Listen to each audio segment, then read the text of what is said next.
Welcome to the Wormhole Manifest podcast. Today's episode features once again our friend Mario the Artisan Rogue.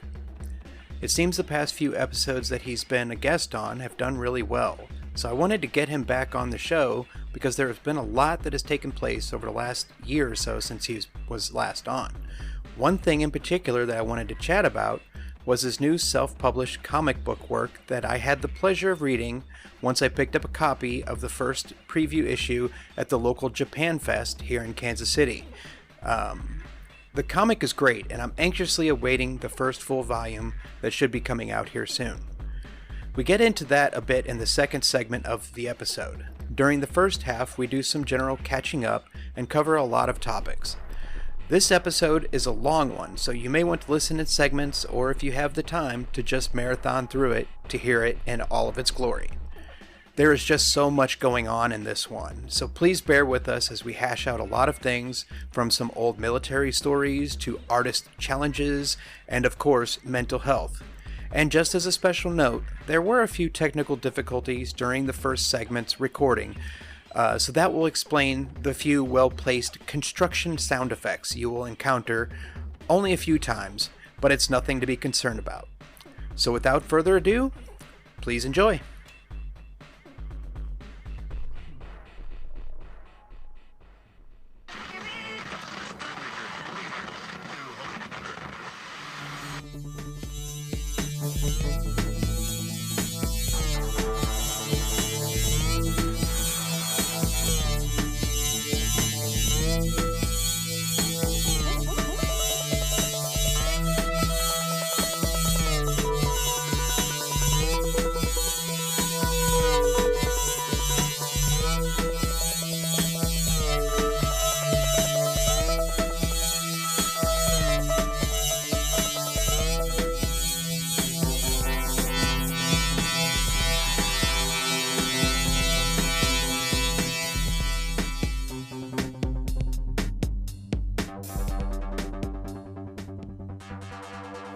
Okay, everybody, welcome once again to the Wormhole Manifest podcast.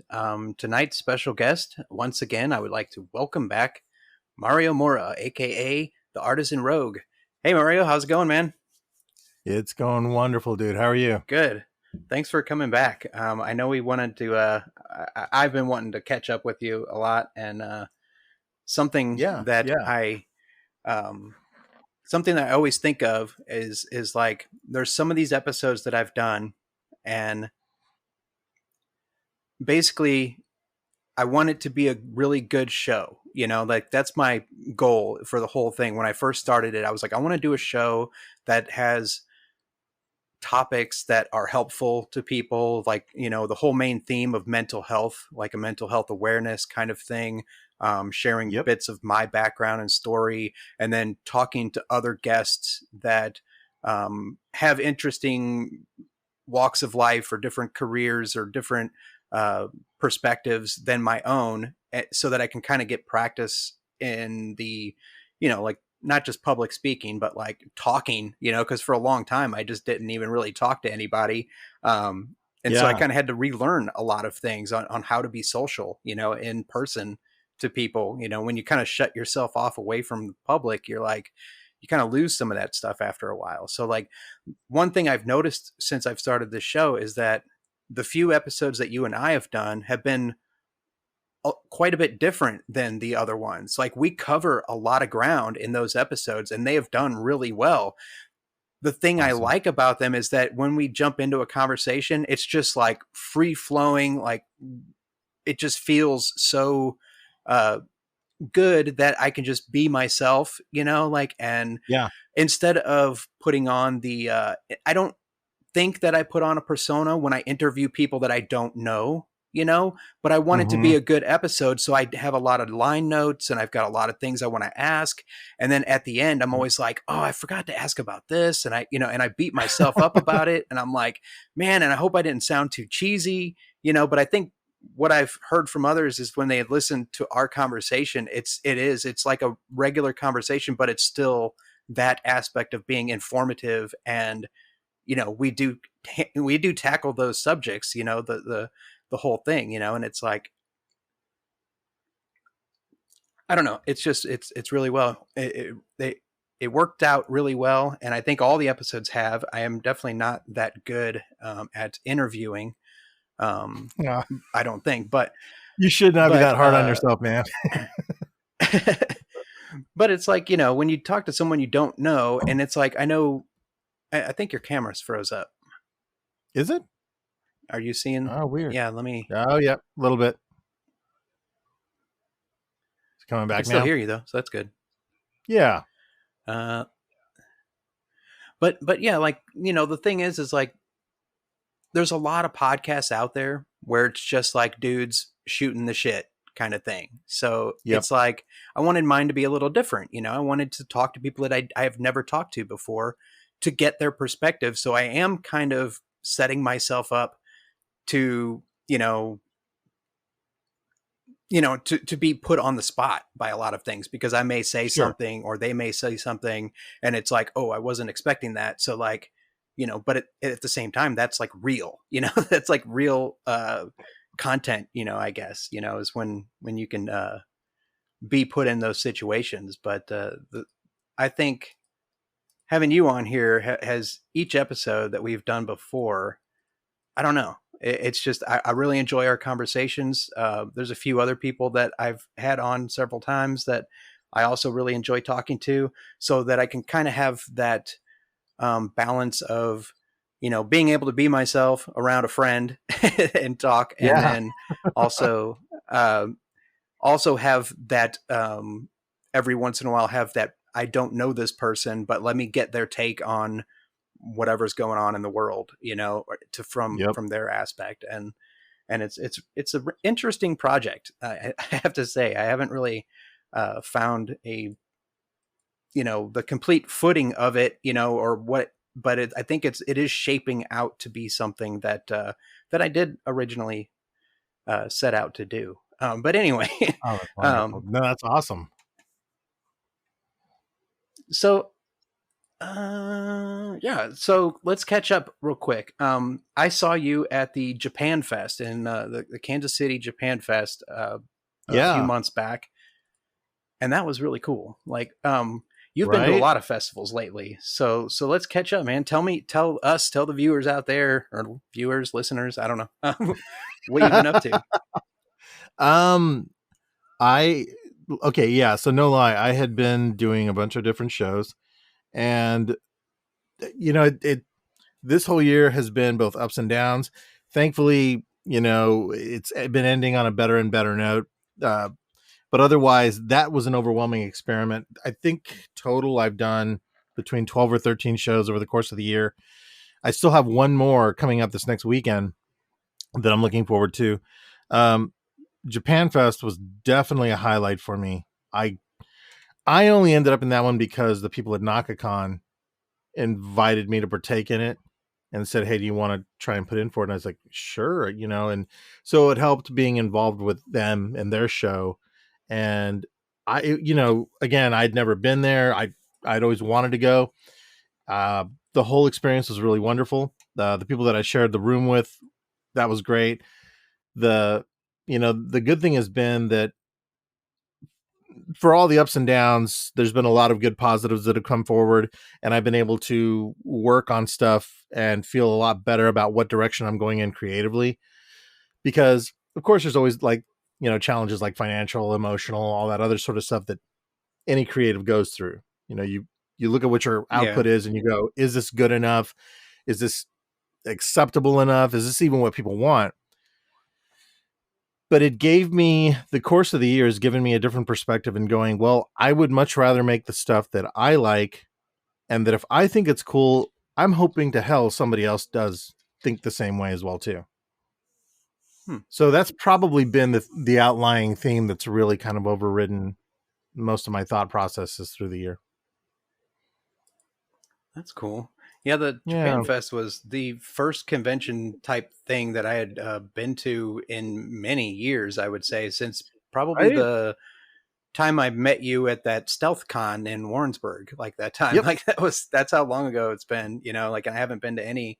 And so I was like, I had to go check that out. And my son was with me. He wanted to go check it out too. Yeah, So that it was ended up rad being seeing pretty you guys cool. there.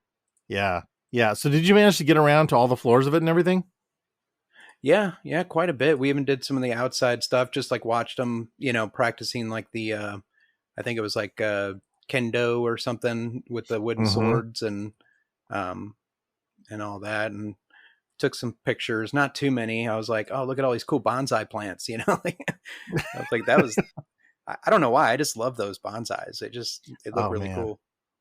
A buddy of mine, Jesse Gilbertson, he belongs to and is an extremely good, I think the term is arborist. He has a bunch of bonsai trees and Hmm. many that looked like the ones that are there. I don't even, I knew him from high school and we'd worked together at Little Caesars. I don't think he had that interest back then. And now that I follow him on Facebook, he's got all these gorgeous bonsai trees. And I'm of the mindset I'd love to get into that, but that's yet one more hobby and one more Yeah. thing that I'm like, can I really spend the time to make this work right? You know, but I've been told it's a pretty low key hobby. So who knows? Yeah. Talking about the shows and conventions, you how many conventions do you think you do a year where you're and let's I want to tell the listeners what you do. Like you go to all these different shows and try Mm-hmm. to sell your art and your comics and things like that. Um, yeah, let's just just tell everybody what how that goes and like how many conventions you go to a year. And you've been to like a bunch of different ones too, like even video game ones and things like that. You go to a lot of Yeah. shows. So yeah, so there's been an interesting thing that has started. It really kind of happened during COVID. Um, so this I'll try and summarize this the best way. I go primarily when for two reasons. I'll either go as an attendee that is really interested in covering the event, or I'll go as a vendor slash working artist and then still cover the event. Um, Working as a commercial illustrator, that's what I do, freelance, and you know that the graphic design element and that sort of thing. If I'm lucky, I'll find, you know, a voiceover job or a gig occasionally as well too. But for the most part, it's to push my comic, my illustrations, that sort of stuff forward. And whenever I think I went nuts this year because this was the first time that enough of the COVID restrictions had relaxed and more shows were letting more people in. It made more sense financially for me to be able to go to these shows and go, why not? I'll give this a try. Um, Yeah, that's right. Because but it, like thinking about like the year, you know, before when there was like nothing, nobody could go anywhere. I bet that was pretty hard. Like you weren't able yeah, to go to these shows and stuff. I mean, I remember we recorded an episode. It was just over a year ago, and yep, we were talking. I think about the previous year and like the whole how everything just went crazy, and you're not able to go anywhere. Pretty much like the yeah, start of my podcast was like every episode there was a topic about COVID because that was like the big, you know, yeah. that was our event. Yeah. But I imagine it was Yeah, hard it for was. all those people that attend conventions all the time. You know, whether they're I think, vendors yeah, or just fans of yeah, whatever they're going for. that's the key right there. Yeah, you nailed that on that because that was something, it was really weird too. And I mean, you have people that are like, well, I'm not going to wear a mask or whatever. Regardless of what it was, there were plenty of people that were turned off enough or just plain scared to go because of COVID. Yeah. Totally understandable. When it first hit, I mean, I think I talked about this back then, but when that happened, I was actually getting ready to go to NakaCon and they were like, we don't know, because Kansas City, the main area of Kansas City was like, nope, we're shutting everything down. And then Overland Park was pull the plug literally Hmm. like during setup. There were people that had come in from like Arkansas and other places, from what I understand, the big vendors that were setting up in the hall. And my friend Beth had to go and deliver the news. And then I got an email, or I know I got a message saying that they had to postpone it. There was just no way. The hotel was shutting it down. The hotel was shutting down. Oh, yeah. And it was just one thing after another, like Damn. any other show just fell by the wayside. So now you're talking about multiple people that, you know, in a lot of cases, it was a domino effect. I remember like for a long time seeing it on Facebook groups and Twitter and other places, seeing people going, I bought airline tickets. I made hotel reservations or Airbnb reservations. And just fighting to get back money. When that happened, I think it made a lot of people really leery to want to come back out and do that. And unfortunately, some people didn't survive that. Mm. They just, and I don't mean like health wise, I mean financially. Yeah. The business, they just didn't make it. I know a lot of vendors I've not seen anymore, Mm. Man, that which sucks. is sad. Yeah. Yeah, it does. It's just, but at the exact same time, you know, could we have really predicted that that was going to happen? I have no idea. But from a business standpoint, like I know that there was a point where I was like, I don't think I can.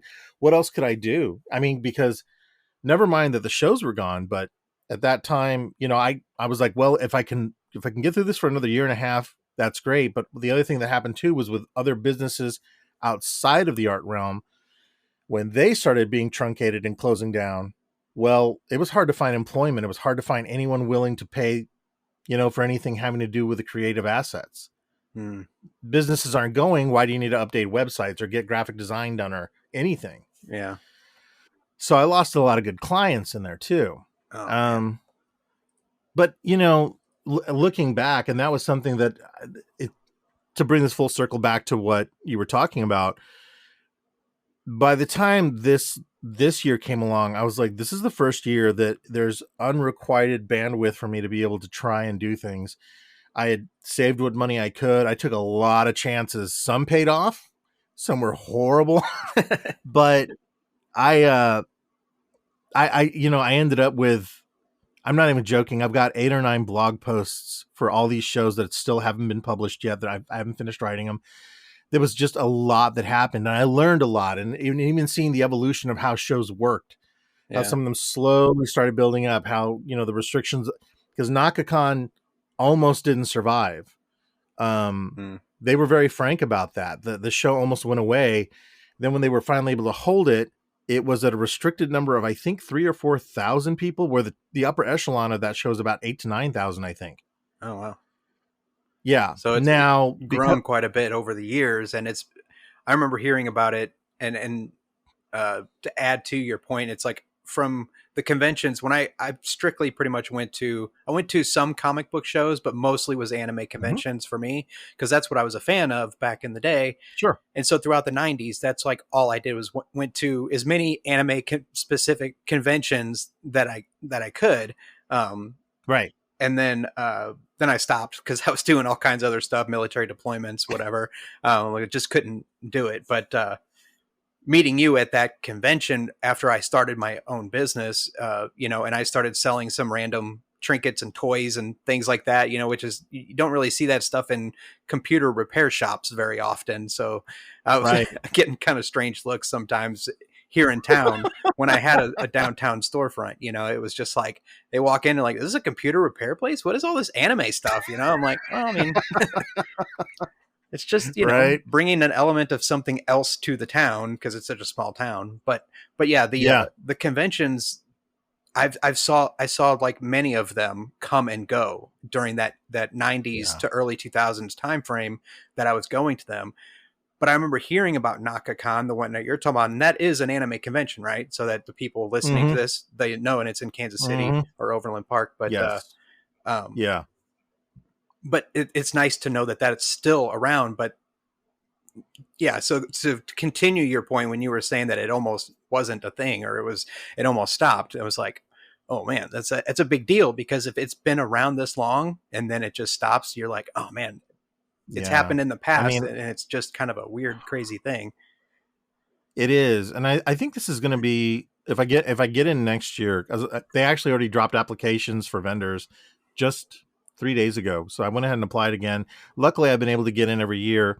I think this will mark my 10th year doing the show, Oh wow. and yeah, it's really nuts to think it's even been that long. Now I say that, but understand there was also like the segmented aspect of 2020 not happening and 2021 having been a much more reduced, redacted show. Uh, but still, nonetheless, if it's not been 10 years exactly, it's been a 10-year span that I've Mm-hmm. been part of the show. 1 year, withholding in there, but to give a little bit of history, they originated and I still believe operate as a nonprofit. Hmm. And so I think 90% of the people that are staffing it are volunteers. And I've spoken to a few of them. In fact, I got into a really good conversation with one of the fellows, Jay, at the Japan Fest, and he was telling me, they were trying to find new ideas, trying to find new things to do, to kind of bring it back up. Which they've always brought in voice actors and things like that. They're looking for new narratives and new ideas for it because they need to get it back up and running again to what its strength was. Thankfully, it does seem to be the case. I was a little worried, speaking of shows, because this next year is the debut of Planet's version of an anime show. And Chris Jackson, the owner of Planet Comic Con, his show is normally held in early summer. And then he's going to have Planet Anime debut in fall of 2023. Oh, wow. At Bartle Hall. Now, I remember as soon as I saw that announcement that I had reached out, because now we're on the upswing. So again, connecting this back to that original thing about doing all these shows, after having done all these shows. So let me jump back to this. I realize that there's a lot of shows that are happening too close to each other. And now people are trying to get this upswing back. Like, okay, it's safe. We can have shows. When I did C2E2 in Chicago, I was talking to another vendor who was saying that there had been another pop culture show only 20 days prior. The same weekend we were having that show at C2E2, in the hall next to us was a massive horror con. So I know that there's not a lot of crossover, but there's enough. Yeah. I'll give you a really good example. Terry Taylor, who runs 1313 Mockingbird Lane, the toy store in Lawrence. Okay. He does toy conventions, comic conventions, and he is a massive horror film fan. So if given his choice, he'd probably go to the horror show, but from a financial business standpoint, since he runs a toy store, he's going to be at the pop culture and those sort of events. And, we all enjoy some aspects of these things to some degree. But I started seeing something I never thought I'd see, which was actual burnout in some of the attendees at shows. And also a weird thing that was this year. You were seeing this year as things are coming back. Yeah. Well, because when you start having so many shows, I'll give you a really good example. The shows need to bring something new and excellent to the scenario that they're presenting for you to really want to be engaged with it. And like this retro show that I'm doing this next weekend, they had one earlier in the year, and I just went and attended, and it was phenomenal. I'd never been to a show I had never been to a proper retro electronics, video game, toy, and collectible show. And that was 4 things right in my zone. And then they had plenty of vendors in the hallway too, selling art, custom stuff, crazy things. I think I remember seeing your posts from that show and on Instagram, and I was just like, oh man, I wish I would have known about that. That looked so cool. All those old electronics and video game consoles and stuff. I'm some of those I'd never even seen before. I'm it's yeah, that would have been really cool. That marked the first time I saw a working Vectrex system, because Nolan over in Rockin' Sports in Warrensburg, he had a system come in, a Vectrex system, which I'd always wanted to see one. It's such a beautiful system. But I got to see one running there and got to mess with it and everything. And, and that was the other thing, man. From the electronics interest aspect, there were no less than, I think, 4 or 5 vendors there that were advertising, console and electronics repair. Oh, wow. That's what their booth was. And they were selling other stuff. Some of them had some DVDs and some toys and things they were selling. But there was one guy I found there that did Game Gear repair. Oh. And I think the reason that show resonated so strongly was when it came and it set up there in Stony Creek, because I think that was the second show ever they did earlier this year. The attendance was insane. It was really good for the show. It wasn't over the top, but it was really, really great. And I swear to God, every single table I went to, there was something I found that I was like, Jesus, I want this. Oh my God, what is this?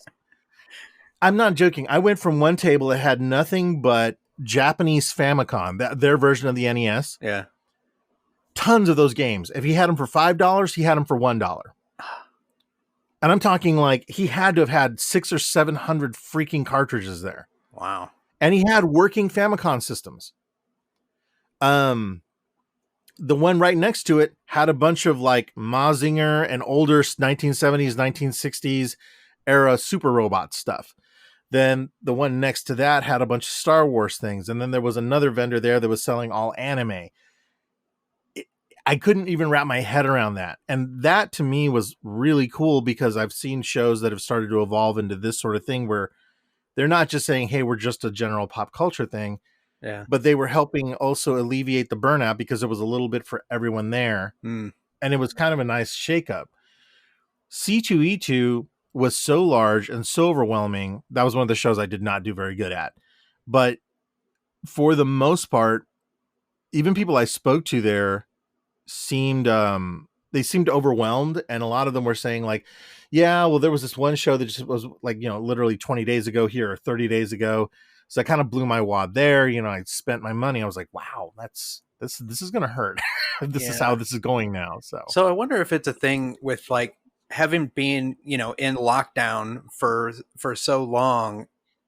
Mm-hmm. Everybody's so hyped up to get back out there, like for me, I've told you that like it was the pandemic wasn't that bad for me because it gave me time to kind of reset a lot of things. And, I started going like grocery shopping and I was like, wow, I felt like, there's like nobody in here. I can like walk around. I'm not like ready to freak out because there's a bunch of kids running around and a bunch of ladies over here yelling about stuff or, it just, before like I'd go in the store or Walmart was the worst, but I just like get so overwhelmed because it's just complete chaos, all these things going on at the same time. And my brain couldn't handle it. So I there's times where I literally said, I gotta go. And I just walked right out and went back and sat in the car and let my wife finish up the shopping and whatever, because I'm like, I can't handle it, And I go out there and I'm sitting there and I'm like, I can hardly breathe. I'm like, my chest is tight. And I'm like, what the hell is going on? Yeah. Like major like panic attack. But like the pandemic for me was a time for me to kind of get some of that social stuff like figured out, but like I wonder if for people like doing these shows and conventions and even like pretty much anything, there's tons of things that stopped going during the pandemic, tons of like rock concerts or music shows in general all like stopped. Oh yeah. So people weren't out there getting their like, people like my niece does a lot of the dance festivals, like rave type things, like the huge ones out in like, like by Vegas and whatever and Arizona. Oh yeah. And they have all that EDM music going and stuff. And that's like her thing, and but when she couldn't do that, she couldn't get out and do that like, that extroverted kind of personality thing. You're not getting that dopamine spike of, being able to get that rush of being around a lot of people and whatever. For me, I was like, I don't want to be around people. I'm like, I love that I can go to the grocery store and not see anybody for like 5 or 6 aisles. And then finally I see somebody and like, they're way on the other end, and I'm like, oh yeah, I'm safe. I'm cool. I'm over here. I don't have to worry about nothing, but there's people that thrive in that world of complete chaos. And it's like, I try to look at both ends and I'm like, there's people like me that are reclusive and want to get back out there. And I used to go to like all those conventions back in the day and I was fine and it was great, good times. But like over the years with all my mental health issues, like I was like, okay, I'm perfectly fine not going anywhere, doing anything. But I'm wondering if it's, too much too soon, maybe, like with the burnout and with like too many shows trying to open with too close to each other and everything. Like it seems like they need to kind of pull back a little bit, maybe, just kind of reel it in and be like, let's plan properly and do this for everyone's benefit. Like, I think that would maybe be something that could help, but I don't know. Oh, well, and and to your point, I mean, with the current recession we're in and things like that, that affects a lot of stuff too. But even if you took that to the side, as my cat runs by the camera, even if you took that by the wayside, there is still the factor that if I know that, like, I mean, I'm probably a terrible example of this, but if I know there's going to be a show, my interest is piqued and I want to at least attend it, go see what it's about, and partake in it, you know? Yeah. One of my favorite low key shows to attend is QuadCon up in St. Charles near St. Louis. And it's just it's a medium sized to smaller collector event. And it's, you know, kind of rough around the edges, but I like it because it's so informal and everyone's extremely laid back and there's like super wide spaces. There's never any crowding. Hmm. But they, even though showrunners of that, I swear they do a QuadCon show every 20 days, Oh, wow. like practically year round. They just move it from different place to different place. Wow. And I've noticed an evolution in shows. Meeplethon, the one I did last weekend, they're being held in vacant retail places. Meeplethon it's basically a 24-hour gaming show, gaming convention Hmm. for like role playing and stuff. Oh, wow. And it's held in a Kmart. Yeah.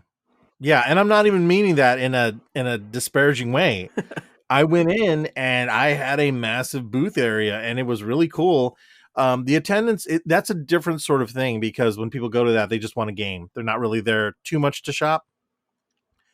But it was still a very interesting and very cool show to partake in. And if I get a chance, I'll do it again. Because this was, I think, only the second year they'd had vendors. It was just primarily, you know, something. The guy that founded it, there's actually an interesting story here that I'll take a sideline on.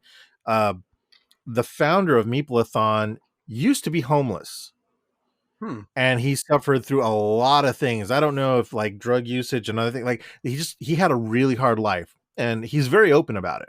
And he basically started this after he got on his feet, he found his way through life. He's like, I know what people in need are going through. Hmm. So he started this convention to help raise funds for families in need. Oh, wow. And to That me, is I'm like, cool. right. Yeah. You don't see too much of that, but that's the really nice thing. For all of the multiple shows popping up, I have seen more and more shows that are popping up for the right reasons. The show I did this last weekend was called Taiwi Convention. It's named after a young man, and I'm probably going to get my information wrong on this because I don't remember all of it, but he's 13, I believe. But him and his family were the recipients of the income that was, you know, that was given from the table costs and stuff like that. I believe Tyler has leukemia Hmm. or a type of cancer. I'm not sure exactly. I'm probably getting all that wrong. Nonetheless, he was at the show. He was on crutches. He seems to be doing well. Brave little guy. And the hardest part about this was just my cat walking across the screen. Hi, kitty. The hardest part. The hardest part about this sort of thing is like, you know, you see these really good shows that are happening that are, you know, for the right reasons, and Yeah. that's wonderful. But I don't even know that those shows are getting as much attention because there are so many other shows. Kansas City, even 8 years ago, really only had 4 or 5 conventions between Planet, NACA. You might have a few others that were smaller, like my buddy Craig Klotz always puts on Free State and Lawrence, and then fan cons around Kansas City, Hmm. which were like little 200 to 300 people events. And now, I swear, right out the gate from February on through to December, you have your choice of between 3 to 5 shows within a 2-hour drive all over the place. Oh, wow. Yeah. Man. So things definitely changed after COVID. Like, and I think a lot of people were like, well, I think I want to try doing a show, or well, I have this reason to do this show. So it's been interesting, you know. It is cool that you mentioned that they're starting shows for those reasons, those smaller ones or whatever, or the Yeah. ones that you know move around a lot or whatever, or have a bunch like that. I want to see more of that. Like when I went to conventions a lot in the 90s, my favorite ones were the smaller ones. Like I used to Yep. drive like 6 to 10 hours to go to a convention that had just popped up in its first year of attendance, and like Oh, and it sweet. was like in a small hotel or like a tiny convention center, you know, or like had like a Yeah. like a little hotel, like a like a Best Western or something, and they had like a Yep. little banquet area room, and like those were the best Yeah. ones. I would go there because I was running an anime club right when I got out of the Marine Corps, so I was kind of like wanting to help the cause. I don't know. I brought like a projector and a screen and like a computer and a bunch of like anime files. And I'm like, for people that are at the convention in this small hotel or whatever, if they have nothing to do after like the dealer's room closes or they're not doing any kind of special panels or whatever, like my room was open and I had anime playing on the wall, like, That's just, and rad. I would just have these little room parties of anime like playing, Oh my and god. it was cool because all these like cosplayers and stuff would like come in, and I had like flyers made out, so I'd go around and tack them up, and I'd hand them to people and be like, hey, we're having a room party later and whatever. And it was just a lot of fun. And I was like, I run this anime club back in St. Louis, and if you're ever there, stop by during one of our meetings or whatever. And I was always trying to get the club. It was a short-lived club. I think for as short-lived as it was, like Mm-hmm. I had like 30 members at one point, which was like Oh wow. huge. I was like, how did it, because I was out there every day. I was pushing it. I was dropping flyers off at all the comic book stores, all the different places. And I was like, I'm starting this anime club and I want it to be a big thing. We even did like, we caravanned from St. Louis up to Chicago to go to Anime Central, a Oh few man. years in a row. Like just like we rented minivans and we piled people into them, and we made sure that we had like safety stuff, contact information. If there's like people underage, I had to make sure that it was okay with their parents and everything, and it was Right, just right, a right. big thing. It was like really cool, and it was a lot of fun, to do this and to set this up and take these kids from St. Louis, that up to Chicago, and we even went to like Oh Mitsuwa man. Marketplace and the Japanese mall there and stuff, Yep. and it was a pretty cool thing, and that was right when I got out of the Marines, so like 2001 or 2002, I think, was when Yeah. I started doing that. But like it was just a lot of fun, and sometimes it would just be like me and like two other members of the club would go to one of these conventions in like Indianapolis or something, like, and we would just Yeah. drive all the way there and like set up, and have the room parties and whatever. And it was, it was a lot of fun. But the big, That's amazing, the man. big, That's really the cool. huge conventions are cool too because of all the like special guests they get, like the anime ones in Sure. particular, they get the original voice actor, like Japanese voice actor cast of like some classic shows or whatever. And those are always fun to see, but it's like you can't do as much because of like copyright laws and stuff, and all that stuff when Yeah. the big conventions are like you can't like play fan subbed anime in like video rooms. It's got to be a licensed thing, and it's like Oh yeah. I was at a few conventions where they were trying to play something that they weren't, and they had to like shut it down. They're like, nope, shut down the video room Yep. because AD Vision or Funimation is in the next room over, and they will see that you're trying to play this pirated stuff, and they're like, no. Oh dude, right? So, Yeah. but those smaller conventions were awesome. A Yeah. lot of fun. So I agree with that, man. Like for some reason there's a magic number for me. Like I really like conventions that stay right around 500 to 600 is probably the top. I like it around 3 to 400 because if there's enough attendance and there's enough vendors, you get a good mix of people wanting to buy, wanting to talk, wanting to like hang out Yeah. and that sort of thing.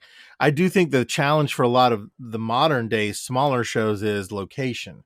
Hmm. To your point, the very first convention I went to here in Missouri was around 1993. And in Warrensburg, there's, how when you're coming into town, there's that one hotel right across from the little lake. Yeah. Okay. Right there, that is the second hotel I know of that existed there. There used to be a Best Western there. Oh, really? And then, yeah, because my sister worked there, they totally tore that one down. But I still remember that one of my buddies, Ray, was like, hey, I heard there was some sort of like comic expo or something happening. Hmm. And when we walked in, we asked, is there like a comic convention? I was like all nervous. I was like, I didn't know what to expect or anything else like that. Yeah. And we walk in, and the lady's like, yeah, it's right over there. And there was like this doorway over to the side with just this little sheet of 8.5 by 11 paper with some marker. And it literally said Comic Expo this way in, a little arrow drawn on it. You walk in the door, and there was, I think, 5 vendors here, one way down at the end, and then a little table that had like some snacks and some iced water on it. Huh. That was it. That was the whole show. Oh, wow. And and the crazy part is, it goes to show how it, what you put into something is what you'll get out of it. I managed to pick up a couple of comics I wanted. I think I may have picked up, I don't remember. I know I picked up some sort of collectible. I don't remember what it was, but the main thing I remember was that was the day I was introduced to playing Magic the Gathering. Oh, wow. And there was just enough people in there that there was a guy that we were talking to, and I think my friend Ronnie or Ray, one of them, asked, what is that? What are these cards? Because, at that time we were used to playing like D&D or whatever. Yeah. And they said, oh, you haven't heard of this? This is Magic the Gathering. And he said, and this was the beta release. So the alpha version had already been out for a while. So he had some packs of that. And he quickly took up 2 pre-built decks, gave one to Ray, and they played 2 rounds of it. And we were hooked. Yeah. And just in that second, like a small group, got around. And I, for years after that, I couldn't believe like how that game, that one, if I hadn't been there at that moment, the whole narrative of that would have changed for me. Mm. And it was like, I don't think I would have gotten that same intuitive sort of connection at a larger show. Yeah. Compared to this guy that I don't remember his name. I probably see him at shows if he's even still doing shows, but he had a bunch of comic books and he had a bunch of board games and he had this little kiosk thing of Magic the Gathering stuff. Oh, wow. It was just such a weird time, man, because like I remember I picked it up and those were the very first times that we got hooked on it. After that, every paycheck. I still have my very first deck, like from back then, that time period. Like, you're freezing up again. But yeah, I have that. I have my first deck when I first got it, and it was probably that same time period. A friend of mine and I went to a comic store, and we were like talking to somebody, and they were like, "Yeah, have you heard about this new thing? It's called Magic the Gathering." And we're like, "No, like what is that?" And so we looked at it, and we picked up a couple decks, and then we went back to, I was living in like Cahokia, or it was like East St. Louis, or across the river at that time, and we went there and we sat there playing that game like all night long. We were like, holy shit, we need to go get more cards. We need more cards because we could do so much more, if we had more cards. Oh my God. and I didn't get too into it then, but we played quite a bit then, and then it was a few years later when I went into the Marines. And a funny thing about that was, like, I didn't play for several years, but I ended up going, while I was in the Marine Corps, I was in Yuma, Arizona, and we were doing some flight operations out of there. And I was sitting in this hot ass warehouse working out of there all day. And it was like, middle of the summer, like, hot in the middle of the desert, and I was like burning up, and this other guy was like, hey, you ever heard of Magic? And I was like, yeah, I used to play that back before I came in and stuff with friends and whatever. And he's like, oh, I've got some cards, you want to play? And I was like, well, yeah. So I found out this guy, I was like a Lance Corporal at the time, and this guy was like a sergeant or staff sergeant, but he was wanting to play a game, and I'm like, you want to play Magic? You know what that is? I'm like, because he's a higher rank, and I was just like the weird dynamic. But we ended up sitting there playing. We were like in the back. There was this huge garage door thing, and there was like, we had this metal box on the floor, and we were sitting on, I don't know what we were sitting on, like either other boxes or toolboxes or something. And then other people came over and were watching us play this game, and they got interested in it. So like a few other people ended up learning how to play then, and were like, I'm going to go buy some cards now. I wonder if there's some place out in town that has these. And they were like, we were turning them on to Magic the Gathering, like in the middle of this, operation that we were doing. That was like a training event, but we had nothing else to do but play Magic. And it was hilarious. It was fun. Oh my God. That's amazing. Okay. As with, anything good, there's always going to be technical difficulties. So like, but that's where all the keen editing skills comes into play later when, but yeah, Yes. we were talking about, well, we jumped through a few different hoops there, but the convention stuff and all that Yep. leading up to, oh crap, where were we just at? Like We were ending off on Magic the Gathering was where Magic the we ended off Gathering, at. right? Okay, and I Yeah. did write that down. I'm trying to keep notes too because like it makes it a lot easier on the back end. For people Yep. that podcast, if you like want to, you got to like fill out your stuff, info about the episode. I'm like, I got to listen to the Yep. whole episode through, which I do anyway because of editing. But like, I am also like sometimes I listen through it, do all my editing, and then I'm like, I forgot. I'm like, oh, now I got to go back through again. So I end up listening to the same episode like 8 times in a row. Yeah. Sometimes in various sections, because I'm like, and I have to re-listen to like several segments over and over again to get things right. But like, I started taking notes now so that I can like keep up with things. And I'm like, all right. So Yeah. yeah, Magic the Gathering. I was in the Marines. People started getting interesting. That was probably that time period that you said that you got introduced at that small Mm-hmm. convention. Um, Mm-hmm. I want to get into that too because I remember going to my first Comic Con and it was the same thing, kind of like what I mentioned about the anime conventions that are real small, like in a little hotel, and kind of like Yep.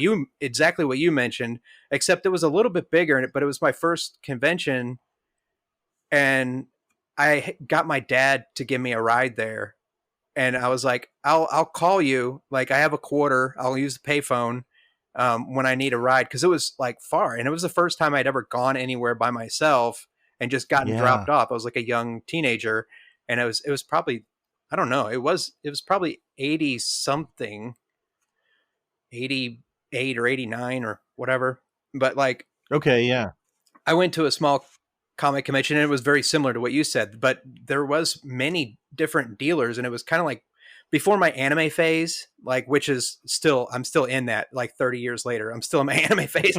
I was heavily into comics, mostly Marvel comics starting out and then Mm-hmm. other types of when Image and Top Cow and all those companies started coming out with artists Oh that yeah. had been working for Marvel and stuff, and they all kind of jumped ship and went to this other smaller company. Like I followed along, and I'm like read through all those things, like Jim Lee's Wildcats and Mm-hmm. Youngblood, and all these different titles that just seemed to come out of nowhere and had nothing to do with the Marvel or DC universes. I'm like, I wanted something new and fresh, and that's what they were Yeah. offering. So I was like, I want stories that haven't been regurgitated a million times. Like, how many different ways you going to redo Spider-Man? Like, and Oh God, I Batman. love Yeah. Spider-Man, and I love all the movies. I watch them all, and I have a ton of comics. I think I have the first issue of Web of Spider-Man. Oh wow. When that came out, I don't even know if it's worth anything, but it was back then. It was like $30, I think, at one point. Um, Yeah. Several years after I had it, and I'm like, oh, cool, keep going up, But I haven't checked in forever. Um, my wife Rachel and I were talking recently about my comic collection. I need to start going through them because I know Mm-hmm. some of them.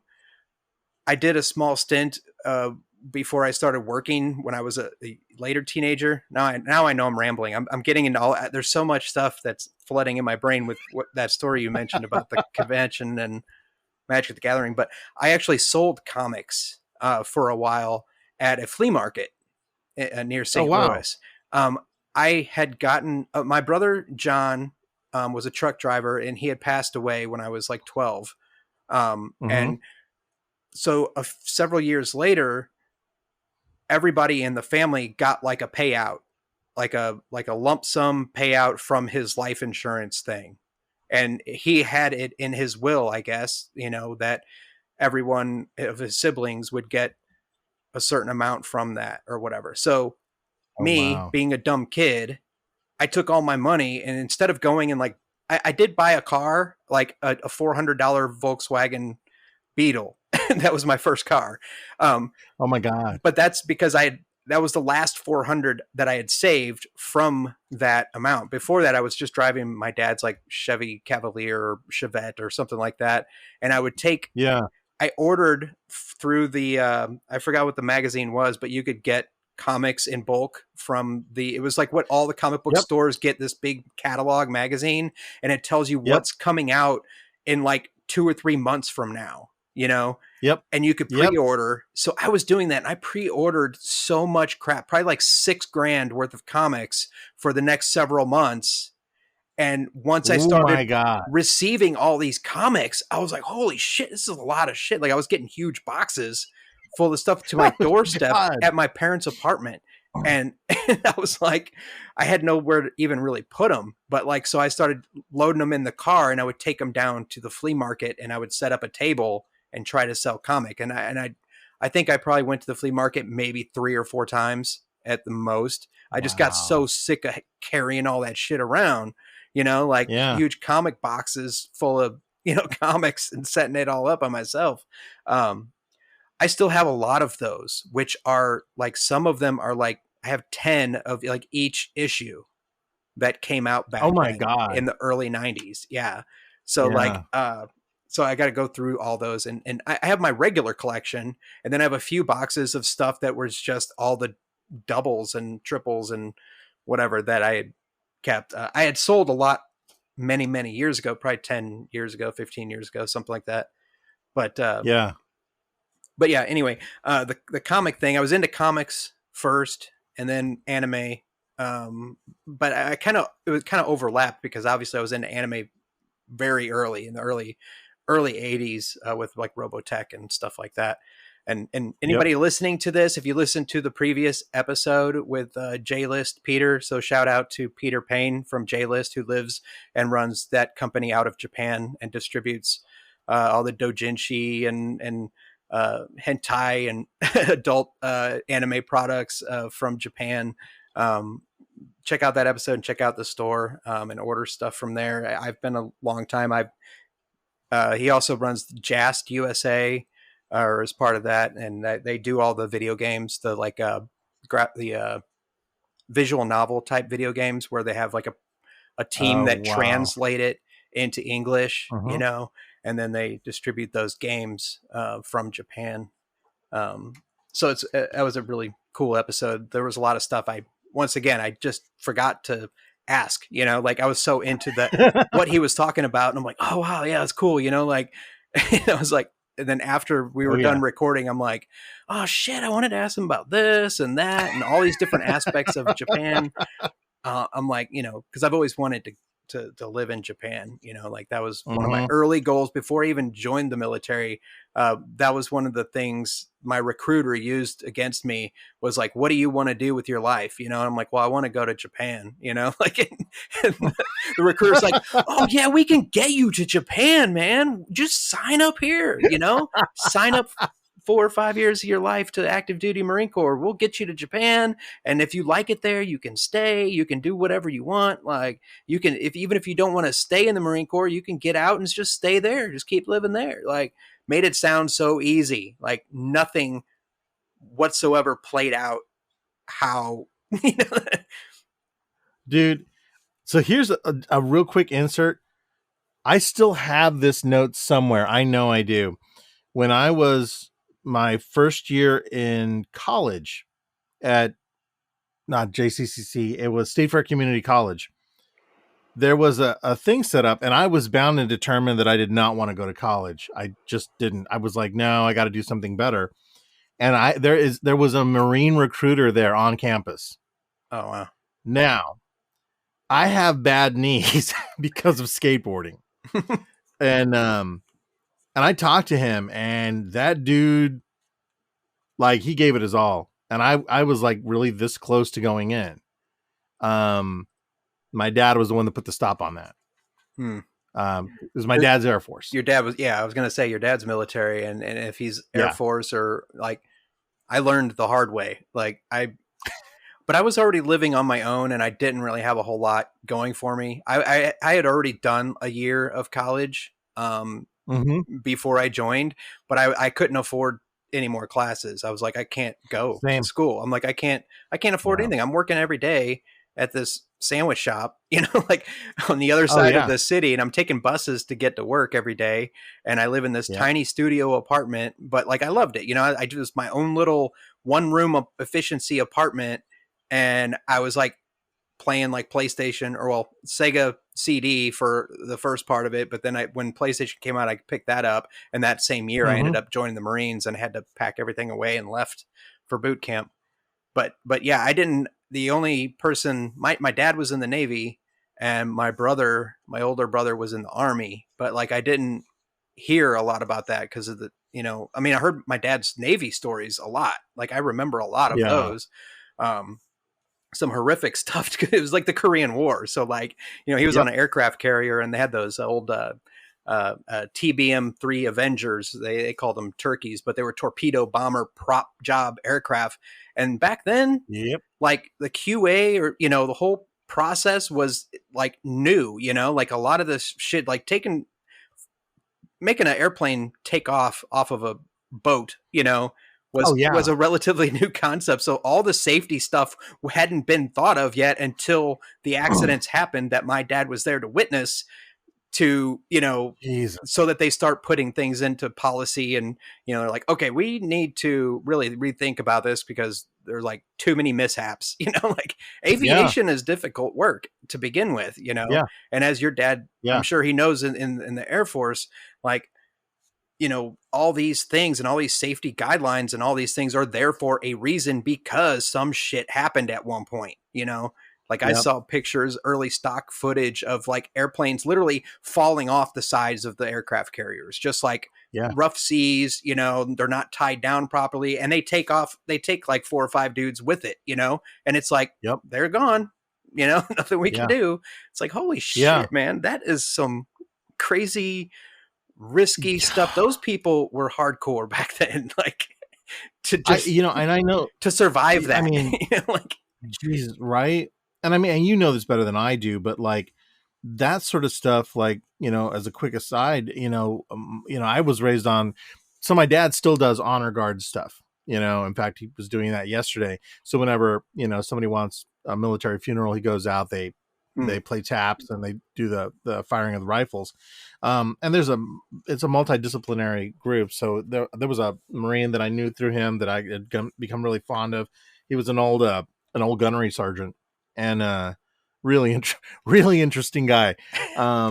But he was old, man, and he had been in the Korean War, and a lot of them had stories about Vietnam. My dad has a lot.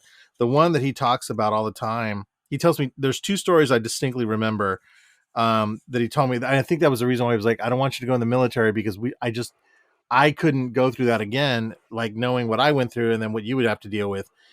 Um, when he was in Vietnam, he worked in grounds of pavement, so that was Red Horse, and while the flight line was getting strafed or rocket attacks were happening, they had to drive out there because they were hitting when the cargo planes were trying to land.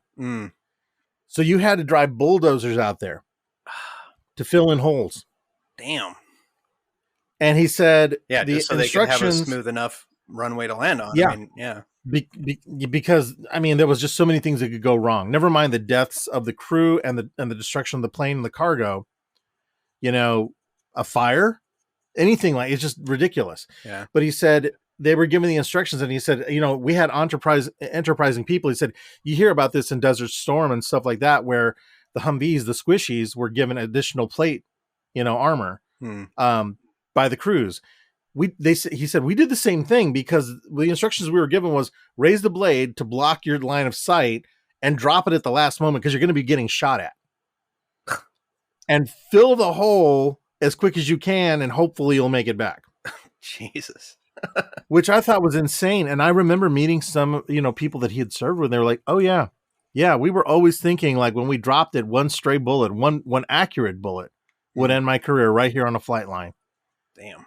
And after, I think it was a few months after that, he went through his first rocket attack. And then after that rocket attack, he said, I'll never forget, they were evacuating the base we were at. And I want to say it was Da Nang, but I can't remember for certain. And he said they had gotten intel that the Viet Cong were coming. Hmm. And so what they said was, we're clearing out all the personnel. And he said, one of the things that, most people don't know is at that time in the Air Force, grounds and pavement was the auxiliary backup for the MPs. Hmm. So they, he said they were given enough ammunition and weapons to fight. But he said there were 3 waves of them, and they said, these are the areas we're going to hold to make sure that they don't overrun the base. If they overrun the MPs, you guys are going to go and step in line and take over. Oh wow. Once that line falls, the other ones will fall back. Do not be taken alive. And then the guy stopped and said, honestly, we're probably not going to make it. And my dad said you could hear a pin drop in that chapel that they gave, because it was only like 100 guys. Yeah. Man. And he said, thank God it didn't happen. But he said the next 8 hours, nobody slept. You're just sitting there staring out into the darkness out in front of the base as other people are leaving. Hmm. And that was their job. That was what they had to do. And he was like, I don't, that's what he was telling me. He was like, I don't know what the future holds. He didn't want me to go through that. So I totally understood that. And I came from a very heavy military family, Yeah. Not unlike you. And so, and when you go through that, I think different families can handle it different ways. Some people are like, I was there, so I can understand why you want to do it. And then some, like my father, were like, no, I would not want you there. Yeah. And honestly, his Vietnam story scared the shit out of me, dude. I'm like, good Lord. Yeah, I think my dad only did like maybe 3 or 4 years like in the Navy during that Korean War time. And those stories, I think by the time because that was in the 50s, so like Yeah. uh by the time I joined in the 90s, we're talking like 40 years later, so Oh, like yeah. I had asked my dad because I was like, hey, I'm thinking about joining the military. I just talked to this recruiter, and he's like, oh, okay, because my dad was pretty old already at the time, and it was like, he's like, oh, well, he's like, all my stories, because he's talked about all the different stuff and being out there on the aircraft carrier and all that, Yep. I said, yeah, it seems like aviation is what I would want to do because of the I was kind of inspired to get in that realm because being in St. Louis, we had McDonnell Douglas was right there. Now it's Boeing because they had Oh, bought yeah. them. But like my dad used to take me up by the airport, and we had the Air National Guard base that was at the airport, and they had F4s at the time. So we would go at night and watch the F4s take off with like the afterburners and stuff. And I just Oh, thought it was man. badass. I'm like, because back then too, like in the 80s, I was like into, like I said, with the anime, I was watching Robotech all the time, and they had like the Yeah. Veritech fighters, the new type stuff, and it was like, they could transform. Of course, these jets, we don't have that yet, but but Right. but yeah, I'm like, aviation seems like it would be a really good career path because even if I get into um my recruiter did kind of, that's the one area he didn't lie about. He's like, if you get in, you will learn everything you need to learn about working on airplanes, and I can guarantee you a contract so that you're not going to become open contract, which means that you basically just become a grunt, like Oh, right yeah. out of boot camp, you go and learn how to go and fight. Every Yeah. Marine Yeah. does that. So you do have a Marine combat training school after boot camp that's a few weeks long, and they cover all the Mm-hmm. basic stuff on how to be a basic grunt, and Mm-hmm. everything from just like standing guard over an armory for like 12 hours. Like I'm standing there with my rifle, like stupid stuff. Like, but then you'd go My out and God. you would infiltrate a fake base and stuff like that. You would go over the whole thing. You'd learn how to clear rooms, like if you, and how, like Yeah. rappelling and all this different stuff. And it was really cool. Um, but I enjoyed it because I'm like, I know that I'm not going to be doing this stuff. I'm going to go work on airplanes and learn how to work on airplanes because my recruiter had guaranteed my contract to be a aircraft mechanic, So I'm like, Yeah. and the thing that was cool being in St. Louis, and the recruiter knew this already. He's like, if you decide to not stay in the Marines, then you could easily get a job at any big aircraft manufacturing, you know, facility or company or whatever. And I was like, and that aspect, so the Japan thing never happened when I was in, but on the backside of it, I was able to, in a roundabout way, I got out of the Marines active duty, and I did some IT stuff on my own time and learned computer stuff. Um, that previous year, I had a grant, and that's another story I'll go into some other time. But I went and joined the Air National Guard in St. Louis, Wow. and by being right across the runway at the airport, so I signed up for the Air National Guard, joined them, learned how to become a parachute rigger, survival equipment Yeah. maintenance guy, because I was like, I don't want to be fucking out on the line and working on doing grease jobs on airplanes. I'm like, I just did that the past 5 years. I'm like, screw that. Like, I want to be inside somewhere, back shop, you know, like, but the which is what led me to getting a job at Boeing. You know, so like I ended up getting my Wow. job at Boeing because I was in the Guard, and the people at Boeing, they needed a parachute rigger for F-15s, and because they were Mhm. building the F-15s right off the line there, and they needed somebody. So like I ended up getting in with that. So I was like, in a roundabout way, my recruiter from the Marines, long time before that, you know, like it all kind of Yeah. worked out. Like the other stuff about like, yeah, you can go to Japan and like you can just stay there if you want, you know. And I was like, yeah, I'd like to, you know, I'm really in. I was into martial arts too back then, so I was like, I want to like start my own dojo, you know, like Yeah. I was like, Oh my I god. wanted to be a Isn't it regular wild? Ranma, you know, Ranma one half. Like I wanted to start my own dojo and have my anything goes martial arts, you know. Like, That, dude, see. I love stories like that because it's amazing, especially to hear anyone's narrative of of what their career path was like. I think that's such an amazing thing. Like I had students, sixth graders, that would ask like, "How did you get here to this point?" I'm like, "Oh my god, do you have like a few weekends I could talk to you about this?" Because right? like Yeah. most people, like especially like what you just outlined, like there's no way you could have planned that. Right. Yeah. you know it the beauty of it was some of the chaotic randomness of it, some of the hapstance of it, and then honestly a lot of your drive, determination, and will to want to do these things or not do things. And that there's others in there that followed a similar career path to you that did not get there the same way and didn't end up going any further in other assets. Yeah. And I'm always blown away by that, because I know when I was younger, I used to think like, oh, okay, if I do X, Y, and Z, I'll get to this point. But it's really more like alphabet soup, you know, Yeah.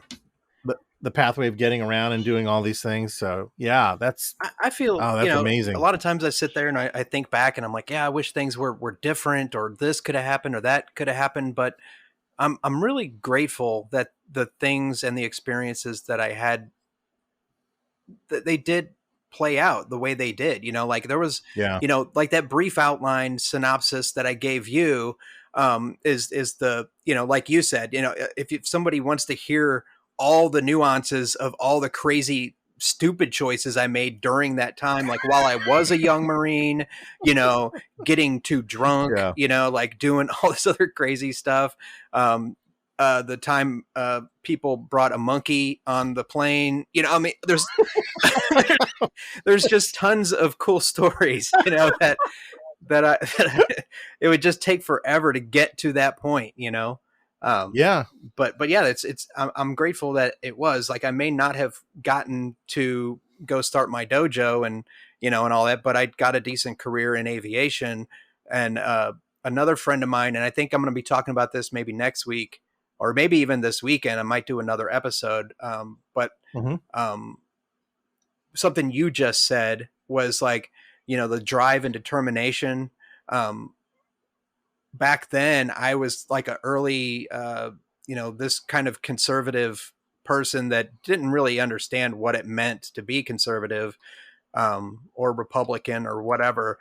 But like something he said in a tweet the other day, like made me think, I'm like, I need to talk about this because this is something that has completely changed. It not changed from what I initially believe from internally and what and who I am. But I used to say stupid shit like about if someone is poor, then they didn't want it enough or they didn't Oh yeah, try yeah. hard enough, you know? And it's like Yeah. I used to say that stupid shit and Wow. it looking at it now, I'm like, God, man, that's like so horrible because like I'm not doing that great now financially.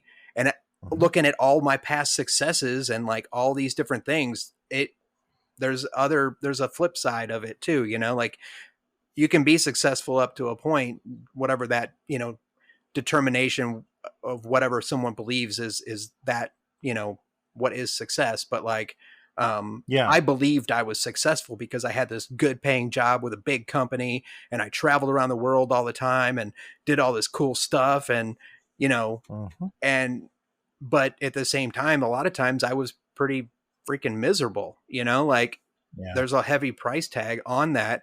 And then looking back that now I'm not in that aviation world anymore and I'm just running my own computer repair shop business and recording a podcast whenever I can and doing, you know, and watching tons of anime still, you know, like Yeah. things change and the attitude is that like I never believed that, you know, I grew up poor, you know, when I was little, like Right. I remember going to food pantries with my mom and stuff like that and it's and getting the government cheese and the powdered milk, you know, and I'm like this is bullshit. Why do we Yeah. got to live like this? You know?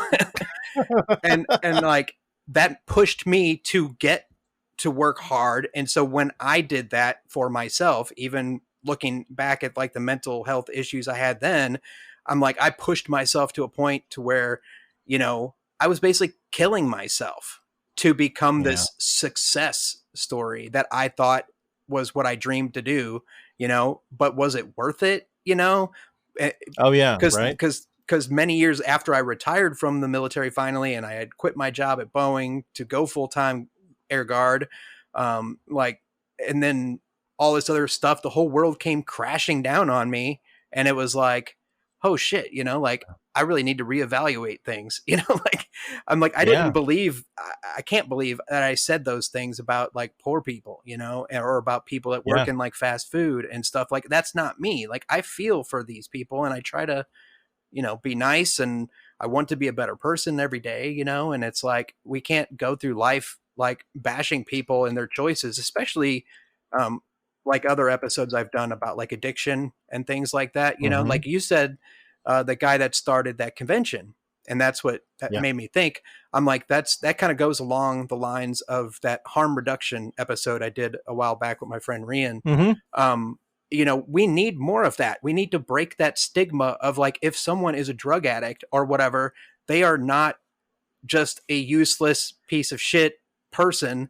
They are a Yeah. person, they are a human being and they have value. You know, their life has Yeah. value. And it's like we need to break that stigma that people have out there that's saying that, you know, because nobody knows, nobody can ever know what is going on inside someone's head, you know, like what or Yeah. what they've been through to get to the point that they're at, whether they're poor or they're an addict or whatever. The only thing we can do is offer them and embrace them and give them love and show them acceptance and say it may be hard now but there's always tomorrow, you know, we Yeah. can work on things and not just judge them and belittle them and, you know, push them down and say like they're just, you know, they're in that because I that's another thing I used to say, you made your bed, you lie in it, you know, like what the fuck Yeah. man, that's ridiculous, you know, like you made your that's your choice, you know, like you made your bed, you Yeah. you sit there and rot or do whatever. I don't know. It, you know, dude, it really is. Sometimes it's moments in life. I don't know if I've told you this one or not. When I about the same time that my hours are getting reduced at Hallmark, and you know they like everyone was working remotely and that sort of thing. I was only working. I'm not joking, 3 or 4 hours a week for Hallmark. It was horrible. I was like running out of money, and so I went and I did internal security for the Nelson Atkins Museum for a little while, exactly for the amount of time they were closed. But I'll never forget. I think it was the second or third day that I was working there. you have to do rounds, and so you work like an 8-hour shift or so, and you will walk 15 to 20 miles in your rounds Man. because, good Lord, you have to also inspect the grounds Hmm. and all the external stuff. When we were walking around, there was another fellow. He hadn't been working there that long either. He was actually from South America. He had married a woman from down there, and he was a teacher and real nice guy. I wish I'd kept in touch with him. He ended up catching COVID at the same time I did, so he quit immediately. He's like, "Screw this job! I got COVID from it." But when during that time when we were out walking, we were getting to know each other, and uh, we had to radio in if we found anything weird. And there was just a guy that was laying on the side. And I'm like, "Oh shit, what happened here?" And it was a homeless fellow Hmm. laying over the side. And he waved to us friendly and everything else like that. And we walked up, and I was impressed because I normally don't assume that everyone's going to be cool with what I do, but I started to walk up and just say, "Hey, how's it going?" And everything else like that. The overall extending policy was if you found homeless people to tell them to get off the grounds, which in my personal opinion is rude as shit. Hmm. But and to tell them, there's a park over there, you can go into the other park where they will do Shakespearean stuff because that's not our property. So just like basically move it along. I didn't really have the heart to do it. And so when I walked up, I was like, well, I know what the policy is. And the other guy intoned, I'm not fucking telling him to leave. He's a human being, man. He can sit here. It's cold as shit out here. Yeah. Um, and it was unseasonably cold at that point. And but when we were talking to him and everything else like that, I said, "Are you doing okay?" And everything goes, "Yeah." And then he said, "Hey, hold on, hold on, hold on." And I was like, "Whoa, what?" And he goes, "I COVID, man, COVID." I'm like, "Oh yeah, you're right, man. I'm so sorry." And he goes, "No, no." He said, "I'm not worried about me, man. I'm homeless. I don't fucking matter. You're young. I didn't even hear the rest of what he said just because of Hmm. the way he had already shut that aspect. Like he accepted that he wasn't Yeah. worthwhile. Oh man. Damn. And that fucked with me, dude, for days.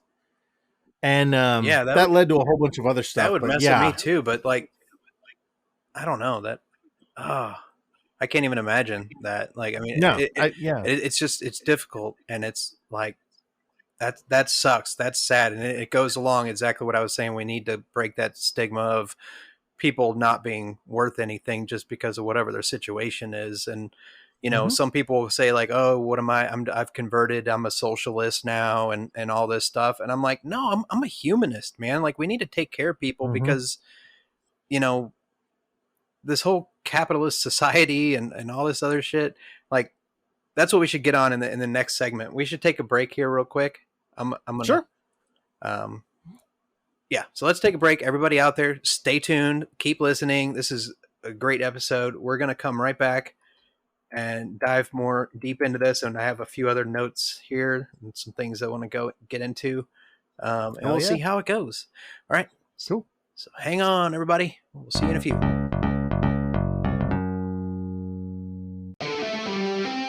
cool.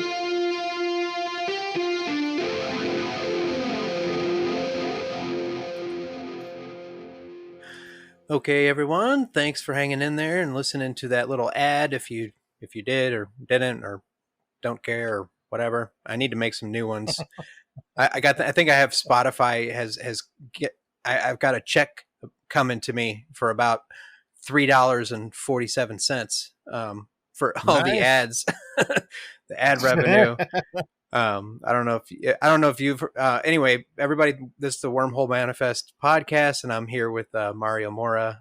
I am Matt the Wormhole, or Wormhole Matt. And we were there's been all kinds of stuff. We talked for like half an hour off during the intermission. But the last segment that you just listened to, we covered a lot of ground. We were just catching up, talking about different shows and conventions that Mario has attended. Man, we talked. We covered a lot of ground. There was a lot of different things that we got in there. Yeah. We were talking about, like, we brought Magic the Gathering and the old days of the early comic conventions, and Yep. some aviation stuff from my Yeah. military history, and talking about our parents in the military.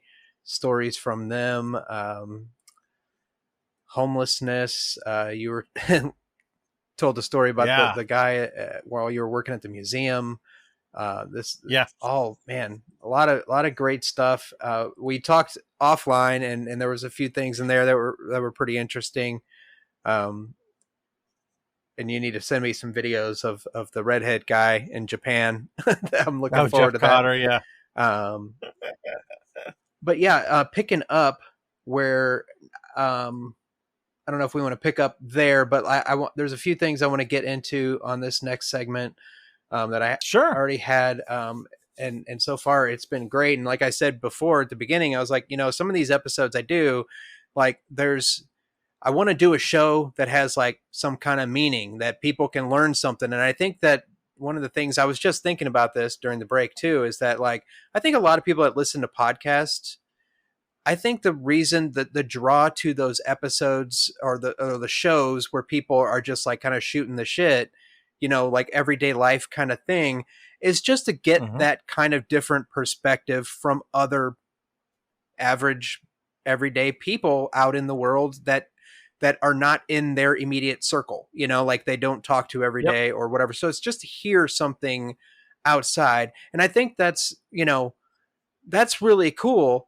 And I like that when you and I do it on this show, the thing I was saying earlier about like I want my show to mean something, I want people to learn things. I think that's something I wasn't really looking at before. It's like everything that we just talked about in the first segment of the show, like I think Mm-hmm. people could get a lot out of that. And I think that's something that is important for me to realize, especially, is that there's that connection when you hear someone tell a story about whatever it is, whatever that story is. Yep.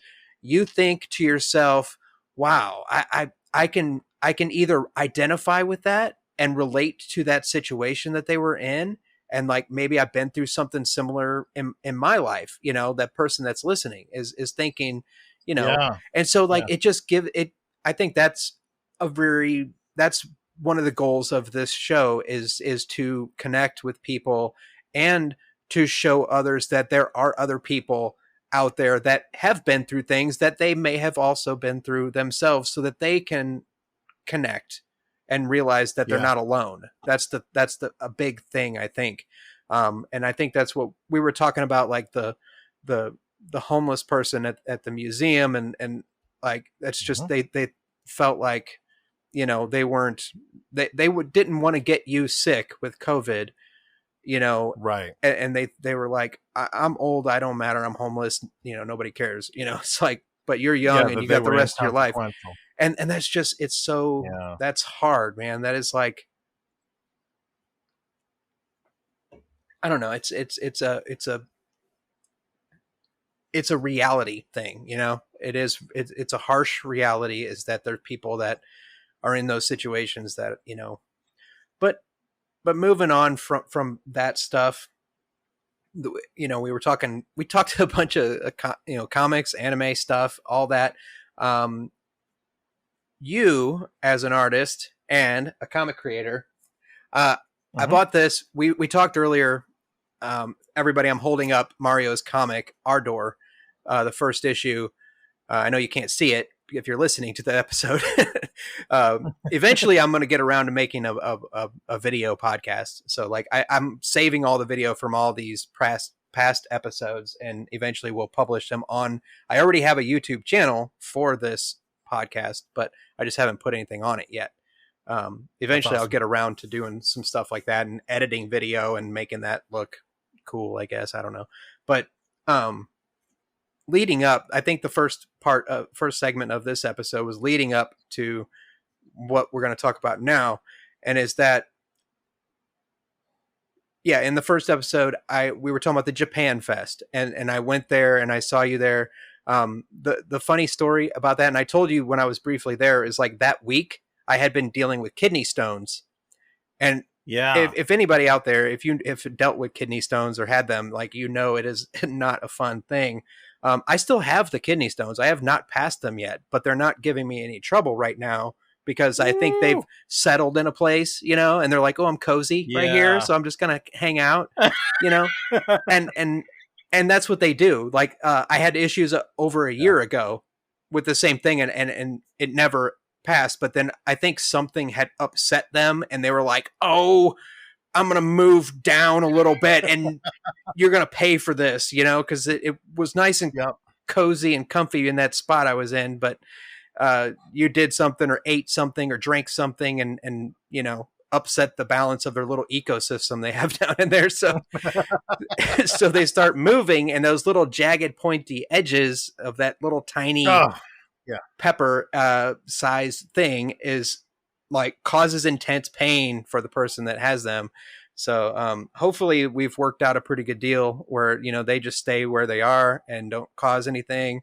And in the event that they decide that they want to try to get out or something, I have some backup pain medication that I can take right away, because you have to take something right away, because you don't want to just sit there and suffer through it, because the first time I had it was like 4 years ago, or Oh discovered that I man. had kidney stones. By the time I got to the ER, and by the time they gave me some kind of pain medication, like it seemed like, I mean, it, it was just beyond a horrible experience, and I don't wish it on anyone.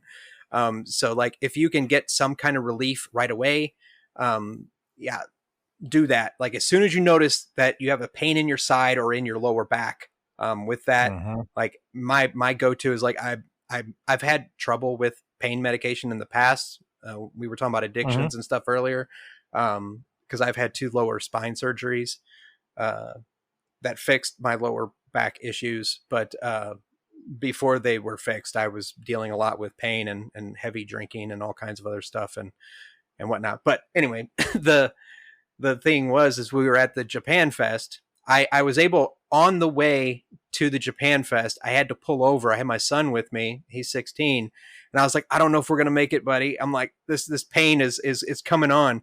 But I pulled over at this like gas station motel thing on like Highway 50. Yeah. It's like kind of not too far from the little airport out there for Warrensburg, or for the university. They have like a little Oh yeah, yeah. airport airstrip. Mm-hmm.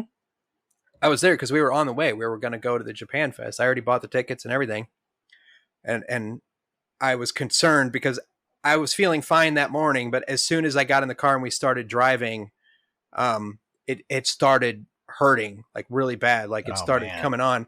So I pulled over at that little motel gas station thing, and what I did was I sat there and I was talking to my son. I was like, just hold on. He was tired because he sleeps late most weekends. So he was like keeled over, like sleeping. I'm like, I'm just gonna pull over here and I'm gonna try. And I sat there and I did some like breath work. I did some breathing exercises. I just sat there and Yeah. got real calm, and I just started focusing on the breath and like nothing else. I was just trying to concentrate on breathing, like just focusing on the inhale and the exhale. And I did that for about like 2 or 3 minutes, and just doing that, and like everything just kind of like subsided. Like I was feeling more Wow. relaxed. I think, like, I don't know if part of it was like maybe I was having some stress that morning, like, oh, gotta get ready and get out the door, we're gonna go to this thing, and like Yeah. I don't know what it was, but like I was thinking maybe tension, maybe inner tension was making that thing move around or something. But like when I I could believe that. relaxed, it seemed to, like, I picture in my mind this little kidney stone in there that's just like, you are too stressed out, so I'm gonna fuck with you, and you're not gonna like it until you calm your ass down, you know. And so when I did, I calmed down and I Yeah. started breathing, and it's like part of a regular meditation that I do sometimes. And I was just breathing, focusing on the inhale and exhale. And as everything started to subside, I was like feeling not just less pain, but my thoughts and everything else was a lot clearer. So for people that have never tried meditation, like, there's a whole plethora of different types of meditation. Yeah. Finding the right one for you, if you're not the kind of person to ever give it a try, because I was very skeptical. I'm like, what is meditation? Like, I don't even understand. You just sit there, like, I was very skeptical. Yeah. I'm like, you just, but Yeah. there is, there's a lot to it. There's a lot that is, that supports what it can do for a person that has that has issues, or just like anything. Like, it helps with like anxiety and depression and all these other things. Of course, I've Uh-huh. talked in other episodes about like microdosing and psychedelics and all these things that I have tried that was like my last resort because the other things were not working. The therapy and the pharmaceuticals and all these things were not helping my state of mind. But Uh-huh. anyway, so yeah, that's I kind of drew that out longer. We continue, and I'm very thankful that I was able to use that method to get me back in the zone, because I was like, I'm with my son, I'm with my kid, and we're going to go to a Japan Fest, like this festival at that Yeah. community college. I haven't been to any kind of conventions or anything like that in a long time, and my son really hasn't been to any except for like Stealth Con and whatnot. So we go to the convention, and we had a great time, and I got to see you, and I got to pick up your comic finally, Ardor. And Uh-huh. so now, major segue from that and what we talked about earlier and going to the Japan Fest. I read Yeah. this. I read this comic, and the first question I have is, when's the next one come out? Because I want to know what happens. Um, Oh man. and I bet it's a lot of work though. And I just looking at it, um, Yeah. the first thing I want to mention about it is that, and this kind of goes along with what we were talking about during the intermission, during our break, about the well, we talked a lot of stuff, but we were talking about like the women in that class and the girls, and Uh-huh. like the how I have there's students, classmates of my daughter that look like they should be in college because of the fully developed. Um, I'm a huge fan of female characters in stories, Uh-huh. in art, animation. I always have Uh-huh. been. I'm a I don't know. I think I'm just a. I think this is something we may share, and you can elaborate too. But like Sure. there's not one man character that I saw in the comic, in your Yeah. in your No, there in isn't. your comic, and it's like, to me that's like something I would do. Like, if I were making a Oh comic, wow. Yeah. like majority of the characters would probably be women, or female, or I think even nowadays I would probably throw in other genders, or like non, or Uh-huh. whatever, like, just to, because of the time that we live in now. But like, I want to hear from you, like, what what's the inspiration for that? Because I know for me, I love women characters. I think women are very strong Uh-huh. character, or individuals, people. Every character I've loved in my life has come from, there's like, from like Joan of Arc to, like, anything, like tons of anime. There's like most of the main characters in anime are all women, so like, or girls, female. And it's like, Right.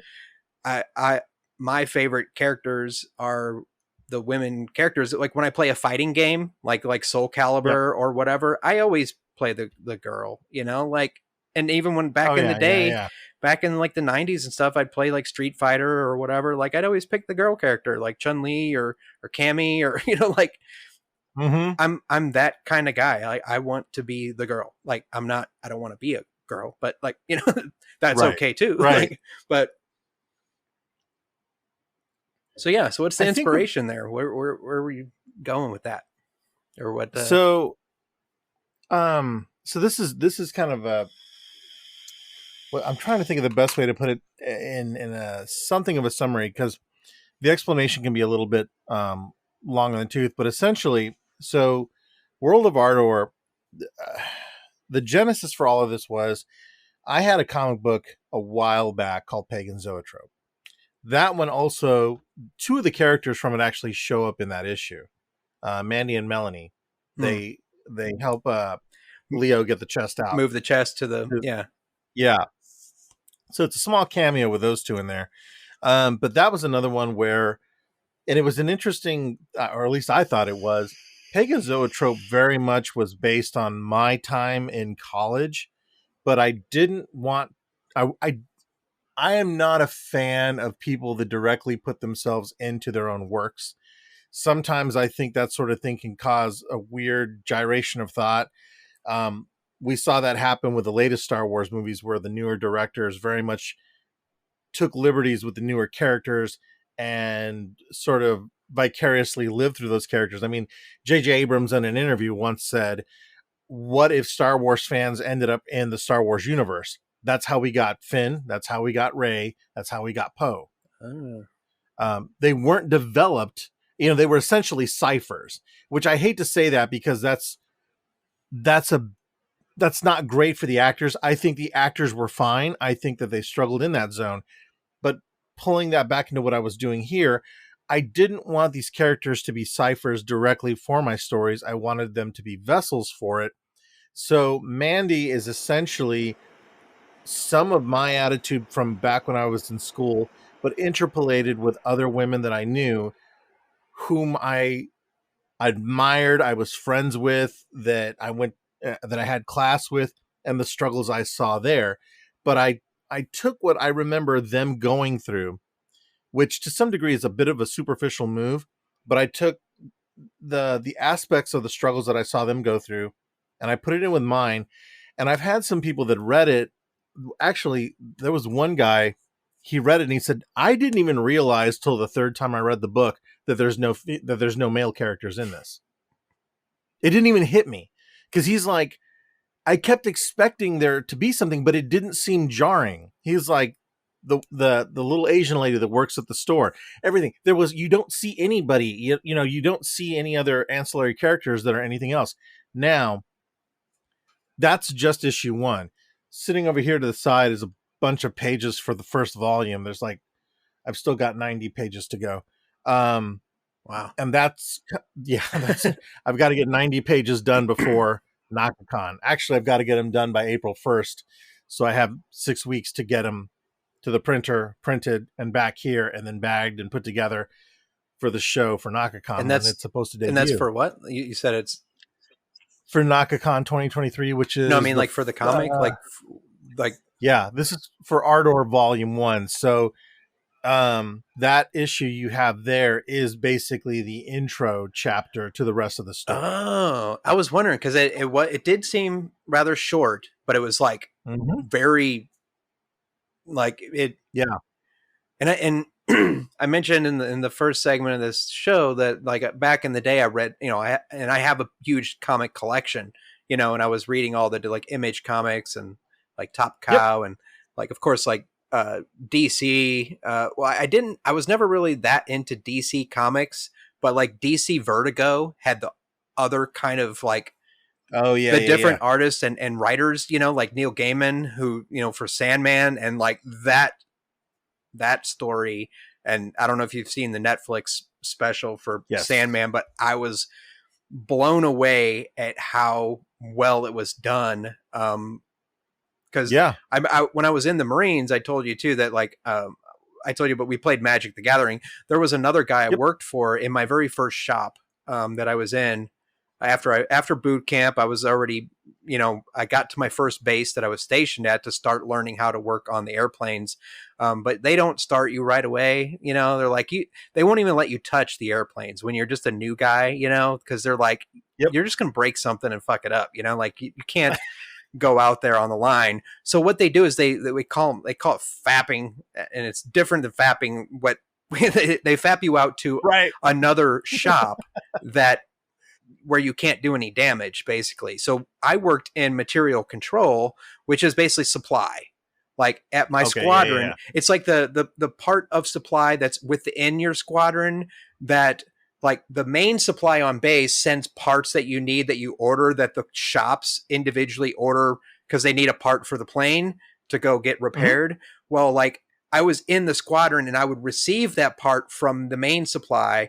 And then I would make sure that the shop within the squadron, like got the part that they were needing, Like I would put it on a shelf and I would like label it and do all Yeah. this stuff. And I'm like, I would call them and say, hey, your part's here. And they're like, okay. So they could assign the workload to whatever mechanic or, whatever that needs to go out and put the part in. So they would come down and pick up the part. Well, my boss in that material control shop was a huge comic fan.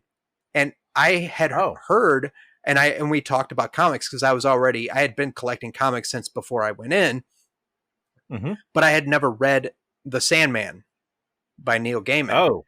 And so Yeah. what he did was like, what? He was like insulted that I hadn't read it, So what he did was he went home on his lunch break and he brought back his stack of trade paperbacks of all of the Neil Gaiman Sandman comics. And he said, here, he's like, you better not lose these or damage them or anything. I'm like, I collect comics. Mine are all bagged and boarded and, taped and sealed or whatever, And he's like, okay, he's like, nothing happens to these. I get them back, but you have to read through all of them and then let me know what you think. And I was like, really, Staff Sergeant? Like I'm like, it was such a weird thing that I'm in the Marines and this Staff Sergeant who's in charge of me wants me to like tasks me with reading these comics. And I'm so thankful that he did because they were amazing stories. So anyway, yet another sidetrack story, like I said, we were talking about the nuances of all the little weird things that happen throughout time of our stories that we know are like the tip of the iceberg thing, like the overview, but like there's all these weird little things in there. But yeah, I'm glad that he did that. So I haven't read many comic books, like actual comics in like a long time. I have my whole collection, but I stopped collecting probably since before my first son was born. He's 16 now, so probably 17, 18 years. But I have a huge manga collection because I'm into anime. Oh yeah. So like the little mangas, they're easier to like. I started buying those and putting them in my backpack and take them to work, and I like go hide out in the bathroom for like 20 minutes or an hour. And I'm like reading manga, like all night. But so yeah, like your comic here, Ardor, volume 1 or issue number 1. I did notice it was short, so I was wondering if that was like, I wonder if you're going to do like all of them like this format, and then like with this many pages, but then have like hundreds of issues at some point. But like, if you said you have volume 1, but 90 pages, that's a lot more than I was expecting. So the volume 1 is actually the graphic novel version of it. So that issue 1 is the first few pages in it. What I wanted to do was, because I hadn't had because of a lot of different reasons, I didn't have the time this last year to really complete the graphic novel. I hadn't finished writing the story. I was still struggling with the backstories. The really crazy part about this is, so I think I've told you the story, but basically Ardor started out as a video game concept 6-7 years ago. I think, and I have the build box somewhere on my machine. But it was a much different thing. It was a side-scrolling shooter. And I wanted to name it The World of Ardor. It was about exploring the world of Ardor, which is what volume 1 will not. You don't even really get into it in the end, and this isn't giving anything away, but it's hinted at, and there's a lot more volumes to come. So that one was based in a world where I had developed all this artwork. Well, I took a lot of the background artwork, the environmental stuff, and I started making all the illustrations. In fact, that you probably saw there at Japan Fest. That's the origin of all that stuff. So I thought, well, if I can start promoting, putting the concept art out there, I can start getting people used to the shadow artwork I do, introducing some things, but not really giving too much backstory on things, because I didn't want to give away the story yet. There are some that eventually, if people read beyond volume 1 after that's published, they'll begin to understand why I published what I did as far as artwork. And all of that artwork, because a lot of it I don't make anymore, is going to be compiled into one big art book. But Ardor essentially takes place in the same universe as my previous comic, Pagan Zoetrope, because the characters do cross over. And when I was working on the video game, I had a couple of different ideas, and they ended up splitting into a few different things. There's two other books that are also running in tandem with this. They're not being drawn. I'm writing them. One is called Gage and the Emerald Children, and then there's another one called Lens. Um, Lens is about time travel, Ooh. and if I can get the idea to work, I think it's going to be fairly interesting. Gage and the Emerald Children is straight up a diesel punk adventure that happens in the fictional past of their version of Earth. And the hardest part, and the reason why this one just became a standalone issue, was because I had to work through the story, and there's a bunch of stuff in this issue and in what will eventually be volume 1 that have callbacks to a lot of the other series. Never in my life did I think it was going to be that difficult, but I mean, I should have assumed it would be, to try and it's like literally trying to build a house, but selecting certain bits of it that you're going to work on to complete it in the most inappropriate and inaccurate way possible. I mean, I'm literally all over the place with it. Wow. But so if I manage to get this opus to actually work, I'll be just as amazed as everybody else. Not not saying, oh, it's going to be an amazing story. I'm just going to be like, I can't believe he pulled this bullshit off.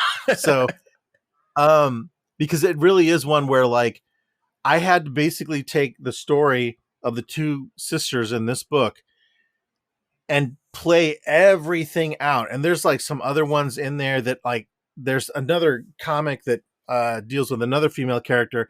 It's a one shot, but her story is integral to what happens to these, but she is completely removed from the actual storyline. It happens in a completely different zone in a future Wow. that is removed from them. But I had to tell these stories separately so that things would make sense and things would connect. Some of this was, came about because I'm a huge fan of the way, and this is going to sound controversial because a lot of people wouldn't agree with me on this, but I am a big fan of how George Lucas did the Star Wars trilogy based on the Kurosawa films, and how he took a lot of the journey of the hero and things from classical story tropes and put it back in there. At the exact same time that was happening, I was also inspired a lot by how Tolkien had written. And I think that a lot of the fiction that's out there today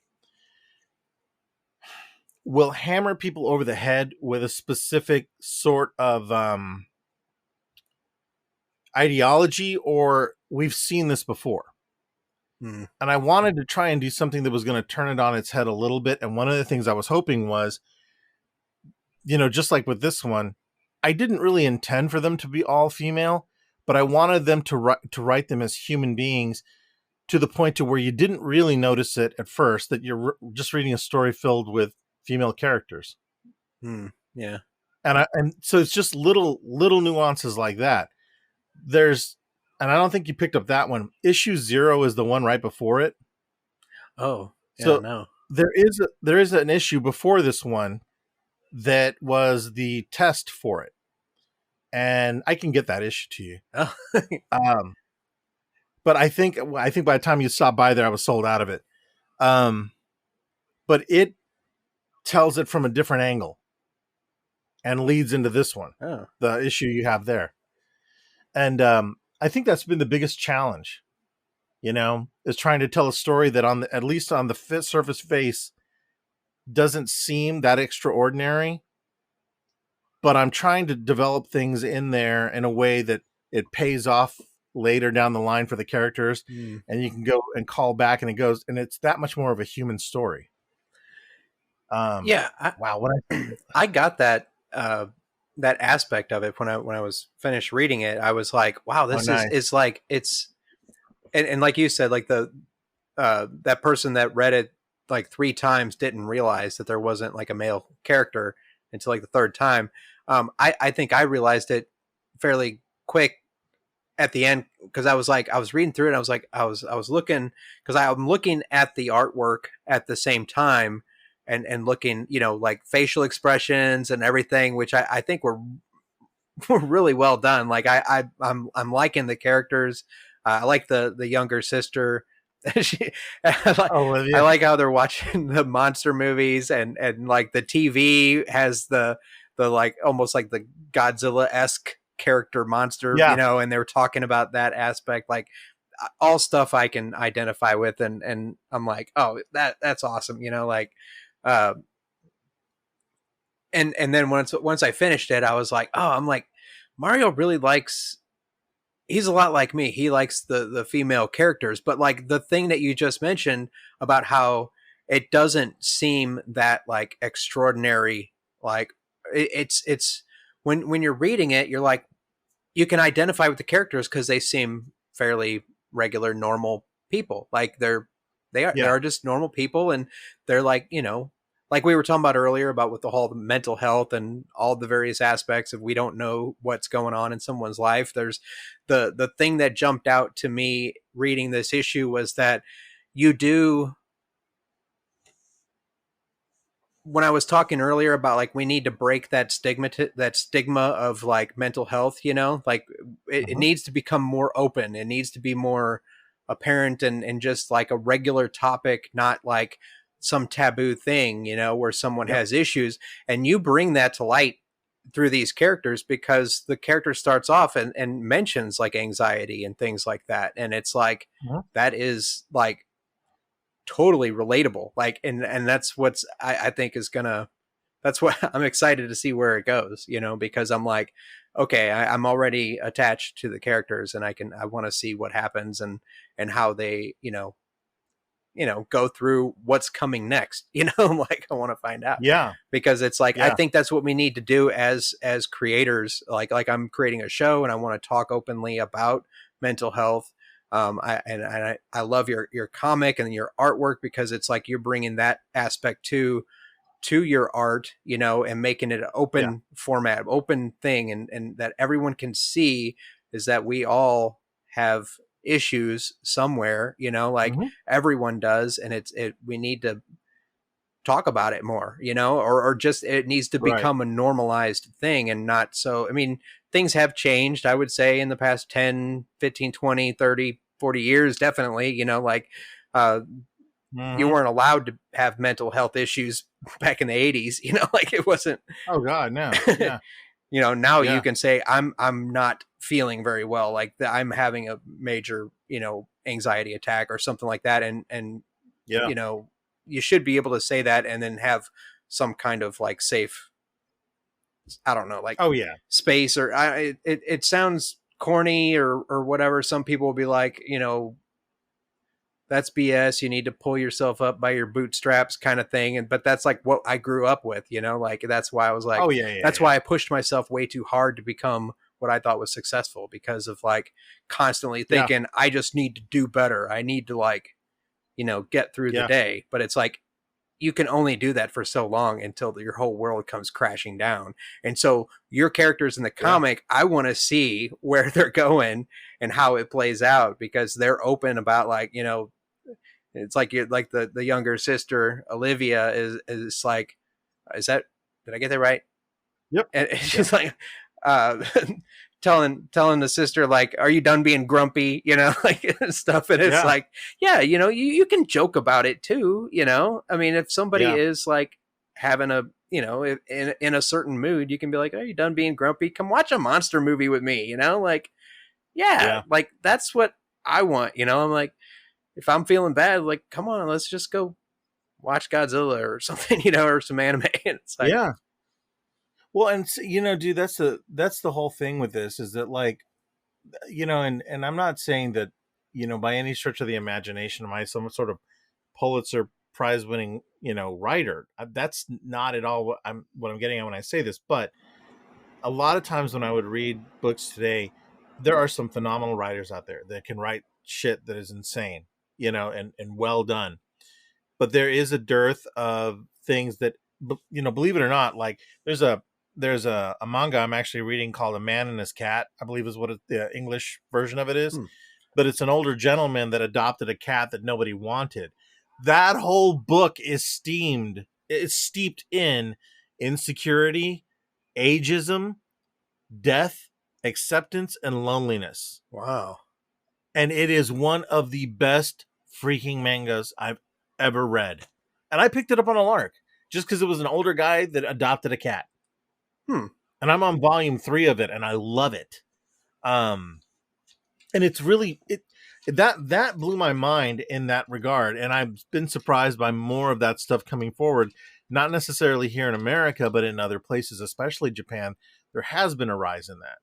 And I've always been inspired by that sort of stuff. I read a lot of those. And so in this one, it seemed like a natural thing. Because even like going back to the book prior to this, Pagan Zoetrope, which will also have a graphic novel out if I can help it that same date, the complete collection of that first story for that one. The main character, Mandy, is an alcoholic. Hmm. And it's her dealing with not admitting it. And she slowly builds over the story to dealing more with it. She's drunk more often. She gets into fist fights. She gets into arguments. All of these things that I called from my own experiences and others, because that is the point of development. And I think that sometimes it's kind of like when you attend a high school graduation and you hear, you're going to be the future leaders of America. The amount of pressure you have just placed on that entire fucking group of kids that are just like, I'm not even sure I look okay today. Yeah. And you're telling me I'm going to be that's not how the world works. Right. There has to be people. I'm not saying there has to be followers. I'm saying there has to be people of myriad types. They're not all leaders. Some function fantastic under leadership roles and achieve greatness in other ways. And I wanted there to be a story. So Pagan Zoetrope, and the name is really a non sequitur. I should never have chosen it because I get a lot of criticism about it. But it revolves around my illustration instructor, John Lynch, having called us a bunch of pagans because we were joking about something. And I always love the concept of a zoetrope, which is an animation wheel, multiple pictures moving together to create one animated scene that you look at through a slot. Yeah. I just like the name of it. And so I wanted to make the comic is about beautiful failure.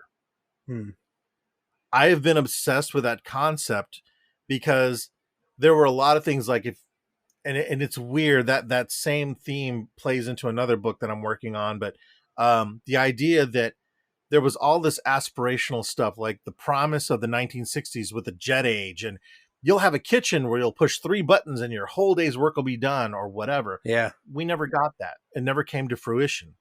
Well, this was something where these college age kids are just trying to make it through life, but they're quickly realizing that the dreams they've been sold and told about, they're fairy tales, no different than the ones made by Hans Christian Andersen or anybody else.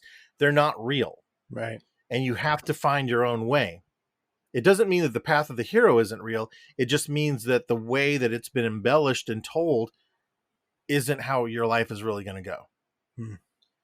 So I wanted to have it to where there were college age kids that were dealing with not just growing together, learning how to love, how to basically fight for what they wanted, but deal with, what is the definition of family and all these other things. And that also plays into Ardor. The main character, her nickname is Leo, but her full name is Leonarda. She very much is somebody who feels like an outlier. So the rest of volume 1 deals with her extended family, her time in school, things like that. There's a little bit of that in there to kind of build out who she is and how different she really is from her younger sister, even though the two of them rely on each other. They're components that lock together. Where Olivia is the younger, but almost more mature and more free-living sort of person. And Leo is more, I'm older, I should act older, I'm not sure what my future holds, and I should act responsible, even though I don't really want to. And she should get some film for her camera so that yeah. So she doesn't have to draw the clouds that is in the scenery. Yes. It's an endless bit of pragmatism for that. There's all these things in there, and every last aspect of that, like every last aspect of this was something that was harder and harder to work together, because there were moments in there where I was like, and again, this is, I'm not even gonna lie, I use a program online called Dabble for writing books, and that has all my stories on there and everything. I back it up to other drives too, of course, but on there is how I can kind of cut, paste, move. You can assign chapters, character notes, everything online. It's Oh wonderful. wow. If I didn't have that, I couldn't write the other 2 or 3 stories I'm writing in tandem that have to do with the story that aren't related to Ardor. They are connected, but that way I can copy this section and go, well, here's how this one connects to this person, and back forth. Oh wow. Yeah, it sounds like I'm grandstanding on this, and I don't mean it to sound this way. What I'm trying to do, probably nobody with common sense would try and do this. And I know that like it's taken a long time to see a lot of this through, but I really hope that this works out. I've given myself basically a 2 to 3 year plan to finish.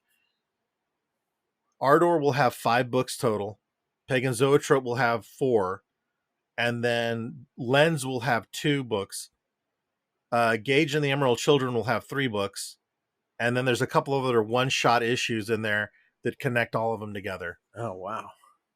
Yeah, if I manage to pull that off, I'll be fucking amazed. That sounds like a very daunting task. I don't, for me, like, I mean, I admire that you can set up that to be like, this is what I, hope to achieve, or what my goal is to push towards that accomplishment. I like write things down on like a sticky note, and I'm like, I hope I can get this done. And it's like, Yeah. and I most of the time I don't even write notes on the sticky notes, but I've got sticky notes everywhere for like mostly like computer part numbers and laptop part numbers and model numbers for work. But like every once in a while I'll write down like empty dishwasher, like it's like, oh no, because it's so difficult to, I don't have a routine really. Like I do kind of, I get up in the morning and I make tea. We were talking about caffeine earlier. I haven't drank coffee in years because I've totally switched to tea, and I'll have 1 cup of tea in the morning, and it's not even every morning, but I will notice the days that I don't have that tea. Cause like, I'm like, oh my God. I have had a few of those, every once in a while I'll have one of the like Frappuccino type things in a bottle, like, or whatever. Hostess has made some, and they make a Twinkie latte, ice latte. Oh Lord. Twinkie ice latte by Hostess. And it's like, they're always out. I go to like Casey's, like the general store, and like, they don't have them. And I'm like, what the fuck? Where's my Twinkie ice latte? They always have the ding dong one though, the mocha one. I want the Twinkie one because it's more of like a vanilla. I like ding dongs too. But it's like, I'm not like a big chocolate mocha person. When I get like a Frappuccino thing, I'll get like the caramel or the vanilla one. Agreed. Yeah. But yeah, like I that's like a guilty pleasure every once in a while, and then I usually regret it like shortly after, because I'm like, oh my God, why did I drink that? Now I feel like crap, like I start like tweaking out a little bit, and I'm like, like, oh yeah. Yeah, no, I totally get that. But yeah, the crap. Where was I? Twinkie latte. Right. Goals, setting goals and writing notes. But like, you have that program, and you're like, you said 3 years to get all that done. Wow. Yeah. I was, just talking to a friend of mine about writing, like, cause like you write a lot, and this other friend of mine writes a lot. And I used to write quite a bit. I wrote poetry, like all kinds of stuff, like back before I joined the military. And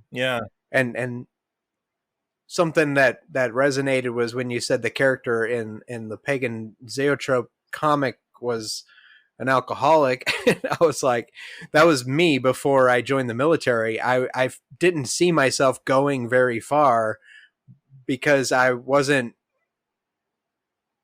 working hard enough. Like I was like drinking a lot and smoking and writing poetry and writing short stories. And I'm like, I Yeah. need to do something, and playing video games, obviously, and watching anime.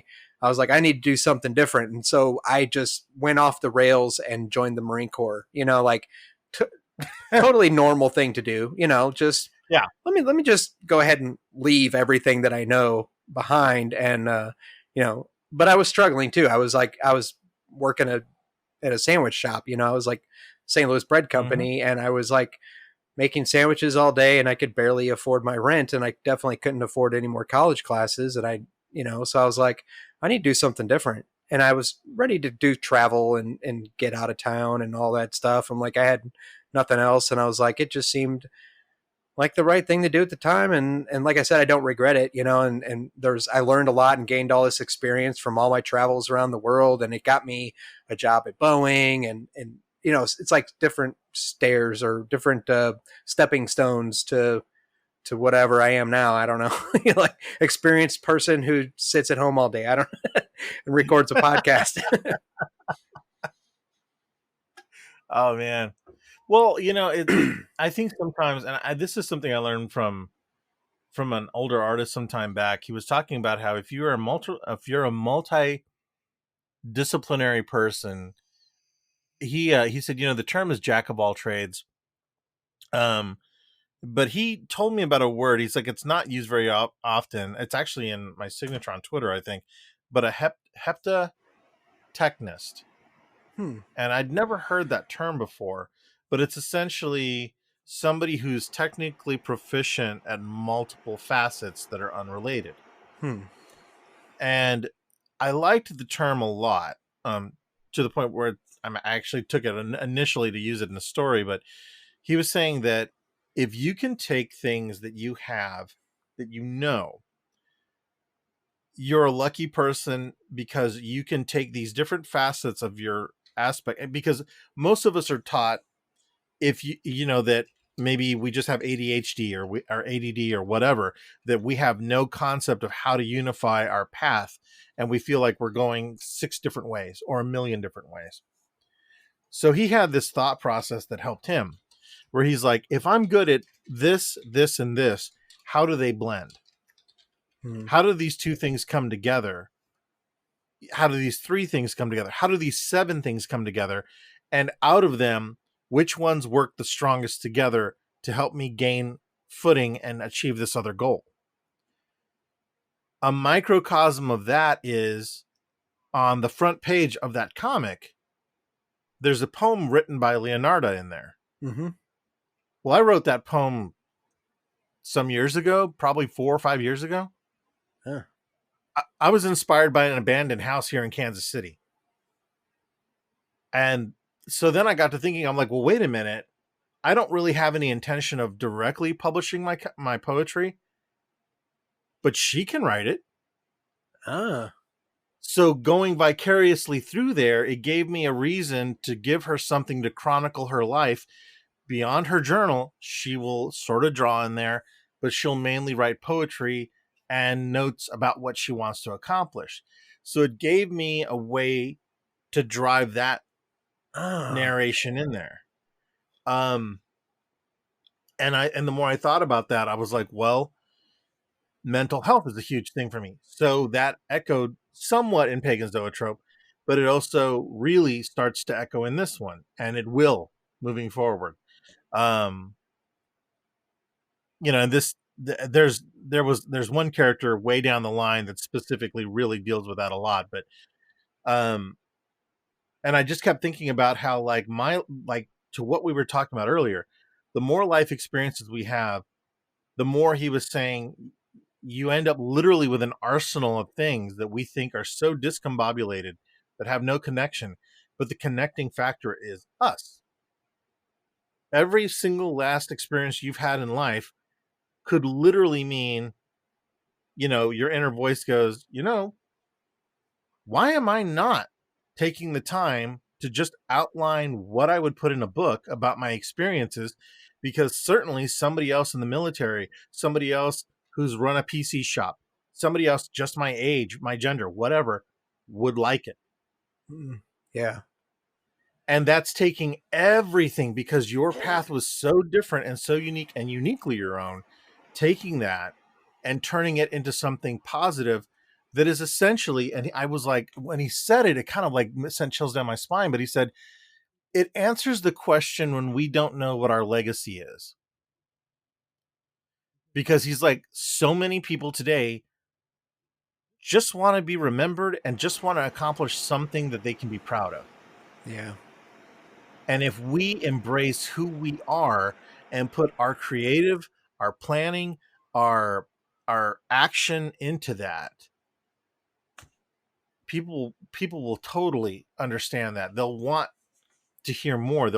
That's why these podcasts are really good, man, because you are touching into something that specifically you had a background and you wanted more knowledge to be put out there about, with mental health, with all of these things, but also indoctrinating all of the other people's paths, my own, your own, everybody else's you've interviewed, and going, the commonality is a lot of us have had to deal with struggles, whether it's insecurity, just whatever. Yeah. And when those facets come together, you can see that just about anybody can work on it, if not overcome it at some point. And that is an amazing thing to write about. I mean, you've got now this amazing library of episodes and interactions like this that begs to be talked about. I mean, that's an amazing journey. And I mean, I don't know if you realize it or not, but very few people can lay claim to that, because most, like you've said before, are kind of bro kind of talking things where a lot of the subject matter is light and fluffy and superficial. But the reason I enjoy the episodes that we've done, and even the other ones I've heard that you've done, is because you do try to really dig deep, and the conversation flows. It ebbs and it flows back into so many things that I'm like, fuck, I never would have connected that, or wow, I didn't know that. Yeah. Well, And man, it actually I appreciate that, man. That's like, that means a lot to me, because it's like sometimes sure. I wonder if I'm doing any good here. If I'm like, I am trying to do that. I started the project when I was feeling really good, like, and Yeah. sometimes, and you just, and like with when you struggle with mental health issues, like it's rare, that you have those days where it's like, Yep. yeah, I'm ready to go. Like, I'm hard charging right into this. I'm going to, dive right in and get it done. Like it's some days are struggle to get out of bed, like, and that's what's like, I wanted to show what I've done, and how I was able to get to a point where I was like, okay, no matter what, I'm going to get out of bed. It may not be at a Yeah. particular time, but I'm going to get out of bed. I'm going to do something, Yep. And that's the thing. It's like you do something, even if it's like take a shower, like it's something that's an achievement, and it's like, if you've, like, I never had a problem with all these things when I was younger, and that's one of the main things I wanted to point out with this show, is that, like, I may have always had mental health issues. They just weren't as apparent. And like I said, I was struggling to be like this super hard charger, like successful person in my field, and doing all this stuff. But like, it got to a point where it became too much. I pushed myself too far. And then I had witnessed too many other things externally that affected me and my mental health that I couldn't control. And that was the thing. It was like, I tweeted something, and I just told this to a friend. I was like, I tweeted like a year or so ago, like, people talk about like, oh, I'm in control or whatever, and I made a funny tweet. I was like, it's like, bitch, you don't control shit.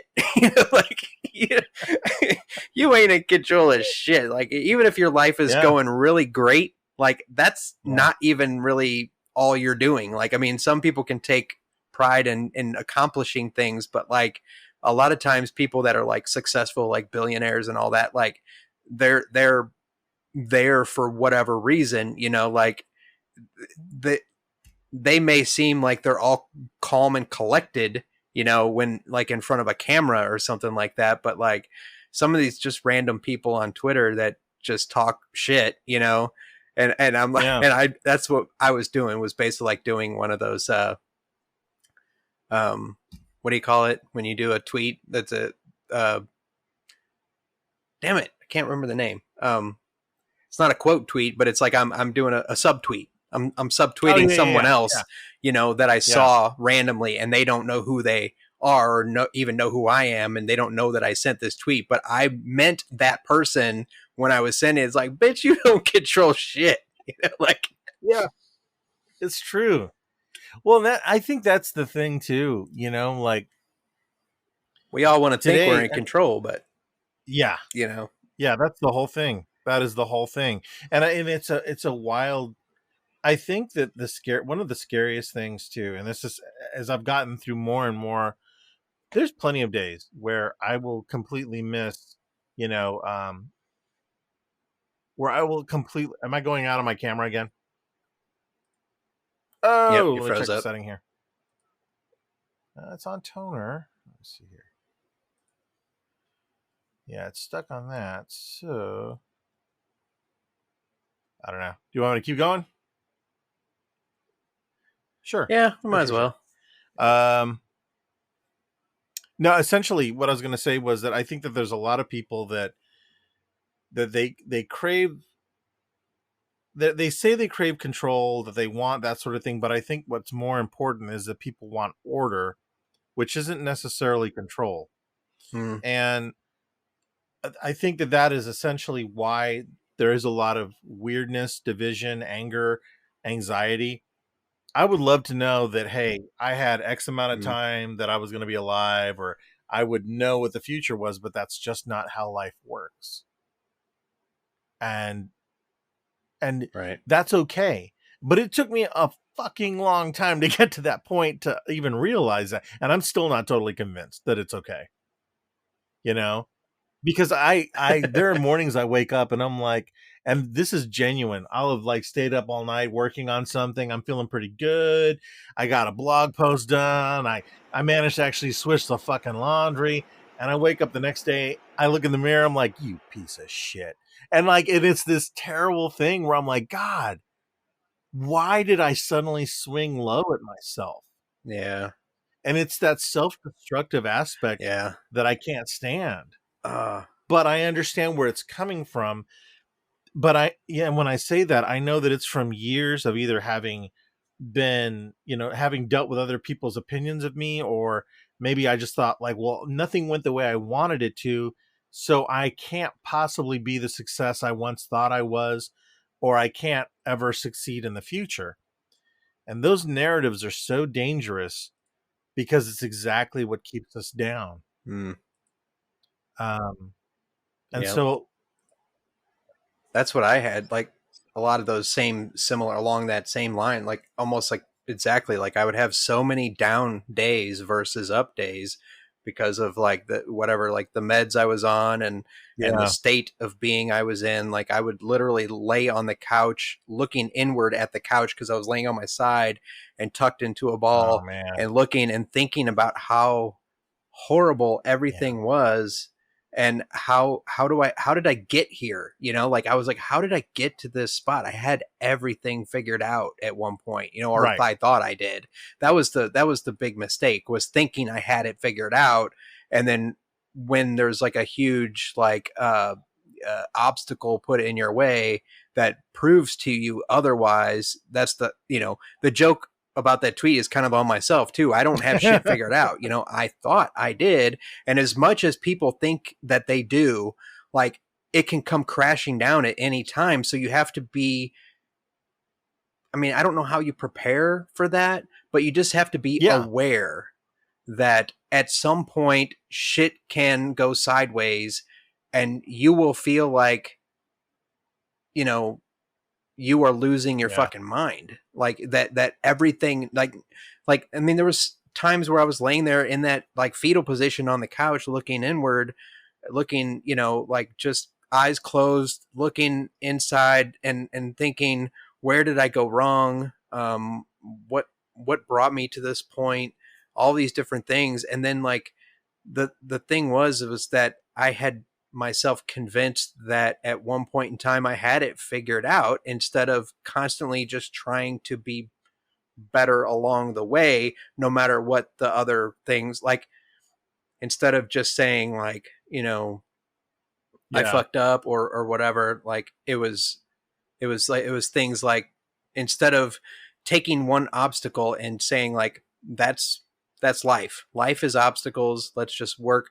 But for me it was like a big moment of like life and existence crashing down around me, and words and phrases didn't make sense Wow. to Yeah. me. Like I was speaking in like another Yeah. language at times, where I'm like, what do I even mean? What does this mean? I'm losing my Yeah. fucking mind. Why do I Yeah. feel crazy? And then you start, it's all that negative self-talk, and you start spiraling and spiraling, and it just gets, you're just going further down and down and down. And you're like, it's very difficult to get out of that moment where Yeah. it's like, and then like eventually something happened for me, and I got lucky, and it was like this lifeline was thrown down, and it was like, you know,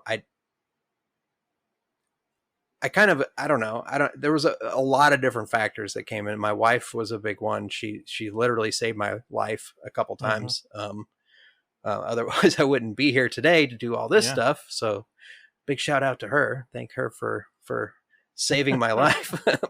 But uh there was a lot of different factors involved with wanting to change things. It was accepting. A lot of it was accepting that what I believed at that time, that I thought I was successful, was false. Like I had built up this belief system in myself that like what I would do meant, like, it was the whole pulling myself up by my bootstraps kind of thing. Like if I just tough it out, I can Right. get through anything.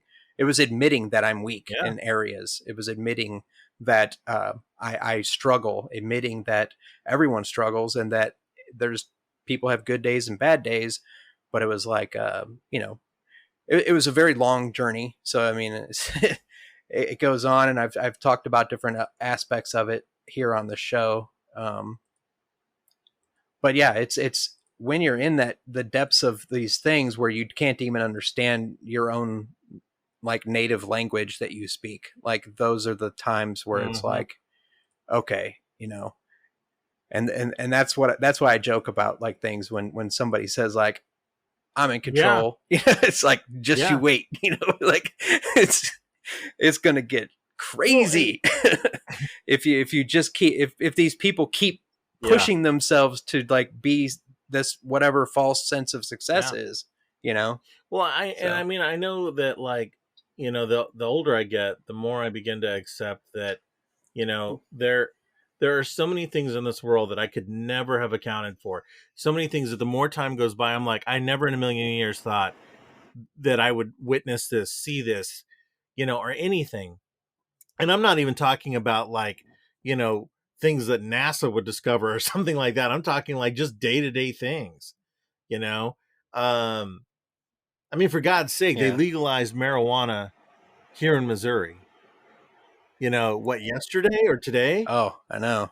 Um, um well, I know it was on the ballot, and I yeah, remember voting, yeah, and I was like, I read a lot about it, because I was like, okay, I need to know. That's the thing, like when I was younger I never gave a shit about ballots or voting, but like now I'm like, why didn't I look into this shit more when I yeah, was younger? I could have like probably, there's a lot of people out there worried about things that I have no idea about. But if I had just paid yep, attention back then, and I can't beat myself up now because everybody yep, goes through this phase, but like if we just do a little bit more about paying attention, that's why I like my friend Jay's Adjective J podcast Frowntown, because they talk about mm-hmm, laws, and like how laws are passed and all this. Anytime I have a question about laws, I go to him. I'm like, how does this work in government, and how do laws get passed in like different areas and all this stuff? And he lines me out in a very easy way for me to understand, because I'm like, I never thought about that. I didn't take any classes or right, anything, but like he researched this stuff. So it's like now I'm like, all it does is take a few minutes to read what's on the Yeah. ballot. And then if I don't understand what that says, I can just Google it and say, Yeah. what does this mean? You Yeah. know? And but yeah, you're right. Like they legalized marijuana, and it's part of this whole like psychedelic Mm-hmm. renaissance. I think for like the past 10 years with legalizing marijuana, I was realizing that the government can make a lot more money on it. But the whole thing with me is like it's a plant. Yeah. Like, how do you make a plant legal or illegal? You know, like it's Yeah. it's because of the substances you can make using these plants. Like, but like big pharma, it has a monopoly on all their substances that they Oh, copyright and yeah. trademark because they develop the synthesis of whatever, which is still based on an element Yep. they found that was most likely in a lot of Yeah. plants. You know, so it's like, It's but yeah, you're right. Missouri, that's a big thing. That's yeah, like, and I never thought I'd see that. I mean, for God's sake, man. I mean, even like, I mean, this is certainly, of course, for anyone listening, this is definitely showing my political leanings, but the simple fact that I lived in a time that was not that far removed from the assassination of Martin Luther King to see a black president come about. What that is fucking yeah, amazing. Our vice president is what? She's half East Indian, half black. And just that is yeah, unprecedented. When I think about aspects like that, when I think about things that now that's not to say, leaning into the chaotic nature of life, that's not to say there hasn't been a whole bunch of other really terrible things that have happened. There has, but there are some amazing things happening. I mean, even this whole debacle that's happening with AI art right now has been a study of oh yeah, incredible, bizarre things I never would have thought of. Um, Anybody that knows me, like, knows that I have an obsession with that stuff, and to the point that I'm highly alarmed. I mean, like, there's one of my clients even was like, "Well, how would I get to doing this?" Well, I know what that means. If they adopt that, I'm out of a job. You know, um, hmm, because companies are always looking for faster, better, cheaper, more efficient, and if you can submit a couple of yeah, images and you can enter in some keywords and come up with some AI quote unquote created art, you know, what would somebody like me service in that? But I parallel that with the exact same thing that happened when I got out of college. And I remember my instructor telling me, your mortal enemy is the clip art CD. And I was like, well, yeah, because yeah, that was true in the 90s. That was absolutely the case. Because companies would much rather buy 50 CDs of like terrible artwork than really hire on an illustrator. So I think all things come in, hmm. in waves of like, wow, this is shitty, but let's see how we can work through this. Yeah. That was something the wife and I, Rachel, we were talking about. Like I tweeted something that um I don't know if you're a fan of Oh yeah. Stargate, Oh the yeah, yeah, TV yeah. series, um, SG1 and Atlantis and stuff. Well, Rachel and I finally decided about 2 years ago, or maybe it was right before the beginning Mm-hmm. of the pandemic, to start watching SG1. And I've seen like clips, or I've seen parts of episodes like back when it was on Yeah. TV, like 15 years ago or whatever. But I had it, and it's so weird. Because I go by Wormhole. That's Yeah, like yeah, yeah. my thing, and Yeah. Stargate is a wormhole. And I love the movie when it first came out because that came out in Oh the yeah, early yeah, yeah. 90s, before I went in the Marines, and I was like all about like, oh yeah, Stargate's pretty cool. But I was so busy with life and stuff, and I was watching a bunch of anime and other movies and whatever, and reading comics, that like when Stargate the TV series came out, I had seen like part of maybe the first episode and it didn't appeal to me for some reason. So I didn't really give it another Right. shot until like 2.5 years ago. And once we started in and watching it, I'm like, okay, this is a great freaking series. Like I wish they would make more of Right. this, like we just finished the third series, Stargate Universe, which was freaking crazy, you know, like lots of crazy stuff happened, and it was cool. And then it just leaves you hanging, and you're like, oh my God, like what is going to happen now? Like, and one of the actors on the SG1, or on all of them, I think briefly, and he's also an actor in other shows, David Hewlett. I follow him on Twitter, and he runs a stream on Twitch called Tech Bandits, and he talks to like kids and stuff, and he's all about educating people about science and tech and all this stuff. So I watched some of his live streams on Twitch, and I even joined in on the conversations. He even kind of like replied to me once verbally. Nice. You know, I was like typing, and because he started talking about like mushrooms, and I'm like, oh yeah, mycology is awesome. And he's like, hey, wormhole 42, like mycology is awesome. And I was like, yes. I'm like, you know, but he plays Dr. Rodney McKay in the show, and he's like this super brilliant genius scientist, but he's like, his social skills are like horrid, you know. He's like, he's a womanizer, you know, and he's like, you know, he's in love with Sam, the one major, or become a colonel eventually, but she's also brilliant in the show, and gets them out of all kinds of shit throughout the series. But like, but yeah, like that whole thing with that series, we started it 2 years ago, and I was like, why didn't I watch this a long ass time ago? But I had all kinds of other things, and so like things I think eventually come around to the right time. Yes, and like now was the right time for us to start that, you know. And it was like the perfect time, because I was like just coming out of like my deep dark depression and things, and it was like, that was one of the things, you know, along with the getting back into anime and stuff like that, because I took several years where I just didn't do a whole lot. It's those elements of those things that like you get into that can help in those situations. But like that was one of the things, watching Stargate for the first time. Why did I start talking about this? Oh, we were talking about like, well, the era of when we encounter something, time, and you know, skipping over stuff like that, you know, and then finding it again later. Yeah. And that's exactly what happened with this. It's like, I didn't, like I said, I saw the little clips of the show, and I knew that this series existed, you know, but like I had so much other shit. I was working at Boeing. I was living in Maryland on the East Coast at the time. I was like doing all kinds of crazy stuff. And I think it was around the time when I finally got to go to Japan. Was right before my son was born. And, but like, around all, you know, so there's so much stuff going on, but like now getting to go through those whole series, it took like the past 2 years straight, basically. Like we finished SG1 maybe 6 or 8 months ago.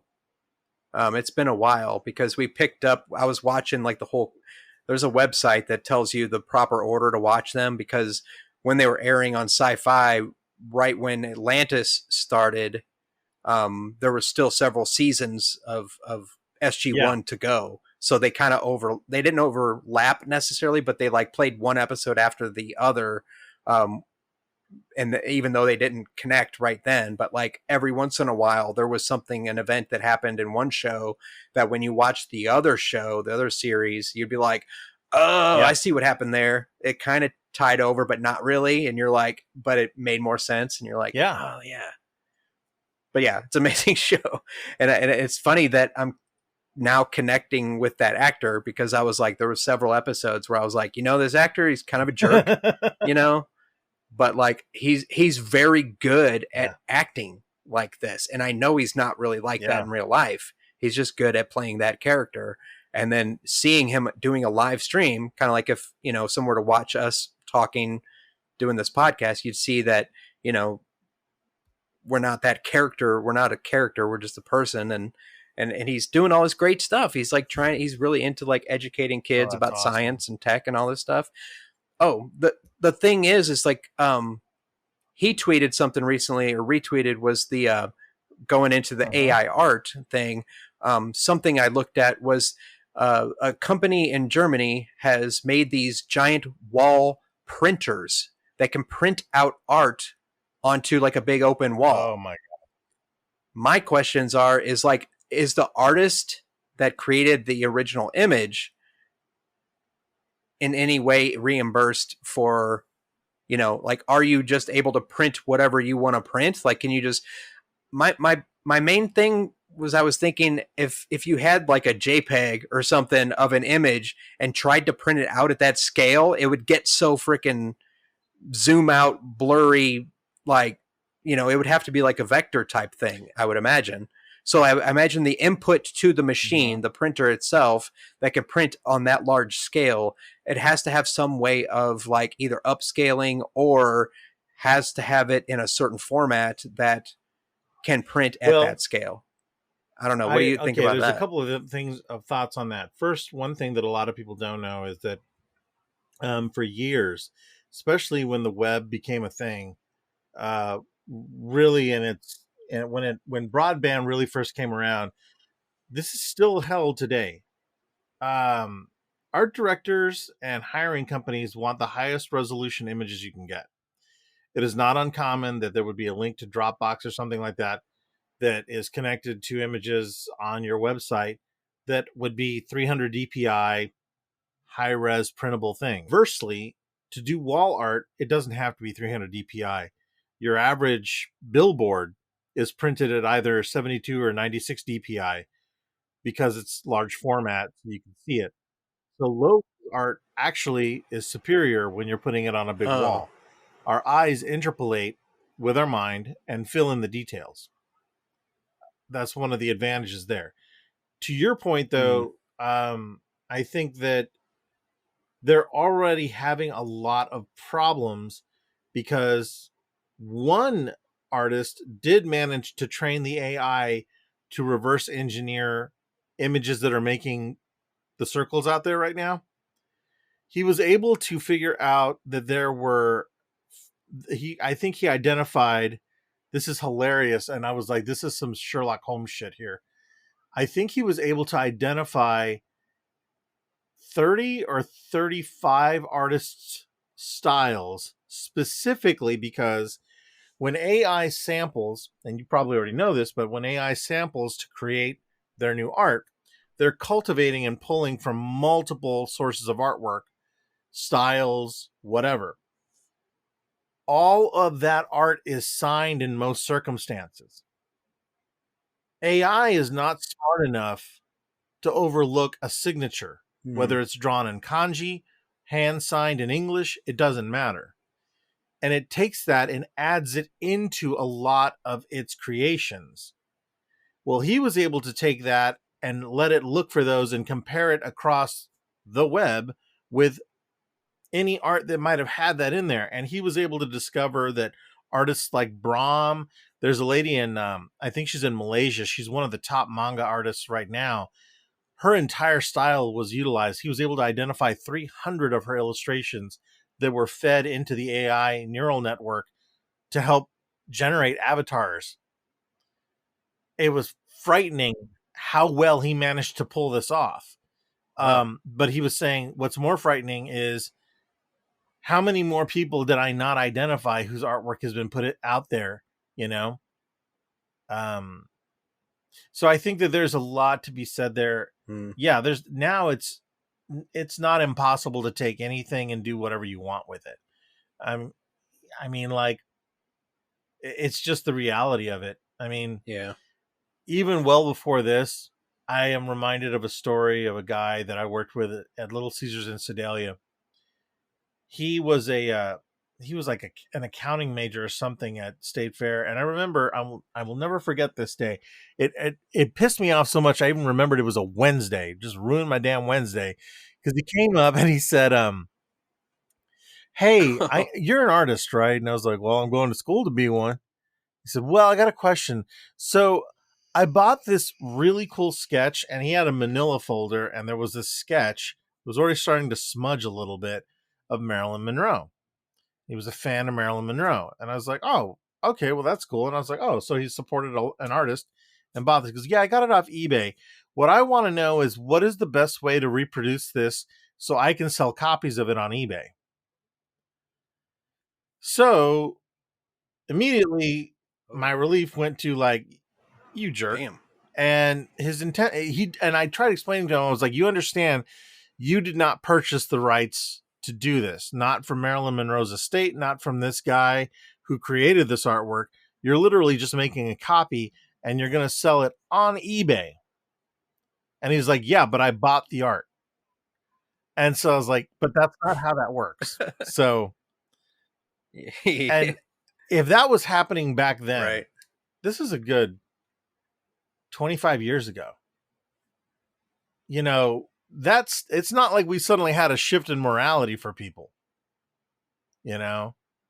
And that's the thing. Right. If we want to be honest with ourselves on this, you know, people will in most cases do what is easiest and what is best for them. That is not being accusatory. That is simply admitting that's what we do, you know? The human mindset is interesting to me in that regard because I was shocked to find that there's an AI generator that now will make any 3D model you want. That one surprised me. You can designate the polygon count. If you want it sliced, you know, as an OBJ or an STL, and it's using keyword searches. So it literally sends out bots to look up 3D models that are available everywhere and then culminate something back together for you. Yeah. It's man. The whole thing about AI art that gets me is that, I mean, it's, oof. Well, I mean, then there's the whole like NFTs thing, you know, with NFTs, and that's a whole other topic. I've talked about it briefly on the episode with the other artist friend of mine, Cats Will Eat You. I don't know if you've seen his stuff, but like, oh my god, like it's the oh nice, like the AR stuff, like augmented reality. Like he has like art, like basically like sculptures up in public places that if you're wearing the right glasses or have the right app on your phone, you can hold it with the camera looking in that direction, like at a bus station or train station, and see his sculpture is like there. Yeah. And it's there permanently because of the way the network works. It's like attached to that location. So like if you're in that realm, and it's just amazing stuff that he's working in, and I'm like, holy shit, like, because he's in, to me it seems like it's that in between realm of like, it's not like necessarily the AI art. He's doing the actual art, like you're doing the art for your comics and whatnot. Like he's doing this art, like he's done a different piece of art every day for the past 15 years. Like that's like a world record of something. Has done like a new piece of artwork that he's drawn or painted or whatever, or even digitally every single day for 15 something years. And it's an amazing story and it's really cool. The thing that gets me, that kind of think about it, I don't know if it really gets me. It's just a thing. Like I've been saving like stuff off the web for as long as I can remember, ever since the internet first came out. I'm like, I see a cool anime image and I'm like, oh, I want to save that, you know, but I'm not trying. I don't know what it is that's ingrained in me. I've never thought once about like printing it off and like selling it. Like, and then that kind of dives into the whole like pirating thing, you know, like I was talking earlier, like off the thing, most of my friends know I have a Plex server, and I do download some torrent videos of things. Right. I won't mention live on the air, but like I will say that like I have been a pirate for as long as I remember with like videotapes. Like I used to go rent a movie, and even when they invented this little thing called Macrovision that can prevent you from copying one video tape that's licensed to another blank videotape, I bought a little device that you could plug in between those two VCRs so I could still make a copy of it, you know. But I wasn't trying to sell that copy, you know, like I wasn't trying to say this is, like you're saying that guy said I bought the art. Like, no, you didn't. Like you bought a copy of that. Like you are it's like on loan to you, like for your pleasure. You know, you can look at it, but Right. anything beyond that is stealing. You know, and and that's where like there's that the morality thing is like, yeah, I pirate, I download videos, I watch movies and all these different media things. That doesn't. I'm. It goes back to the original Mm-hmm. thing in the beginning segment. I am poor, you know. Like I can't afford to go buy every Blu-ray video release of every Right. movie. Like especially if I haven't seen the movie, you know. Like I'm not going to buy a Blu-ray or 4K special edition of some movie that I Yeah. watch and that I don't like. You know, like what I will do majority of the time, and this is where pirating kind of the roots of it, I think, come Oh yeah. from like do you remember the Napster days? You know, people were downloading stuff, music and all this. Well, Yeah. like Metallica, the band had a big issue with this because their music and copyright and all this stuff, and that's kind of where I used to listen to Metallica a lot, and I really liked them back in the day. But Yeah. they kind of fell out with me because of that issue back then. Was because do you Right. realize how you became famous, Yeah. Metallica? Because of fucking bootlegs. Like people made copies of your Yeah. albums before you were even famous, and Right. that's how the information, because we didn't have internet back then. You just had friends that had dual cassette decks or whatever, you know, or somebody would buy a record and they would record it, or they would go to your little show at a pub or wherever you're playing live and would like live record on a thing, and then they would Yeah. say, have you heard this band? The guitarist is amazing, you know, and then it would Yeah. spread it around. That's how you got Yeah. famous, dudes. Like there's Yep. morality and there's the greed, you know, like once you've gotten to a point, their greed is what stood out to me, and not the intention of like wanting to be Yep. musicians and share their art with all their fans. Like that set me off, and Wow. I was like, okay, I'm not listening to you guys anymore. If you're going to be like this, like, you know, where you got to remember where you came from. That's the bottom line. Like any kind of art or creation, it's like remember where you came from and know that there's people out there that can't Mm-hmm. afford to buy that 4K Blu-ray whatever, and they're not going to especially buy it if it's something they don't like. So like I'm not, you know, so I'll download a movie, I'll check it out. If I like it a lot and I know I'm going to watch it a lot, I will Mm-hmm. go out and purchase it for my collection. And I've got like boxes of DVDs to show that I have a huge Right. collection Right. that I never use because everything is digital now. Because like I still have all those VHS tapes, even the ones I copied like, you know, Yeah. 30 years ago. Like Well, it's and like I even just then, kept them. I like that, didn't you know, copy them to you sell bring up a them, really but good point. There was and I'd known about these, but a friend of mine, Brian Chamberlain, he runs the video game museum there in Warrensburg. I was on a phone call with him the other day, and he was talking to me, and he said, "Had you ever heard of the X-ray records?" And I was like, I'm familiar, but could you refresh? I was like, I think those were bootlegs, weren't they? He goes, yeah. There was a guy in Russia. They couldn't get Western releases of music very often. So, and you know, they would get a record, right? Maybe it was a copy of something from the 1950s, like Chubby Checker or something, right?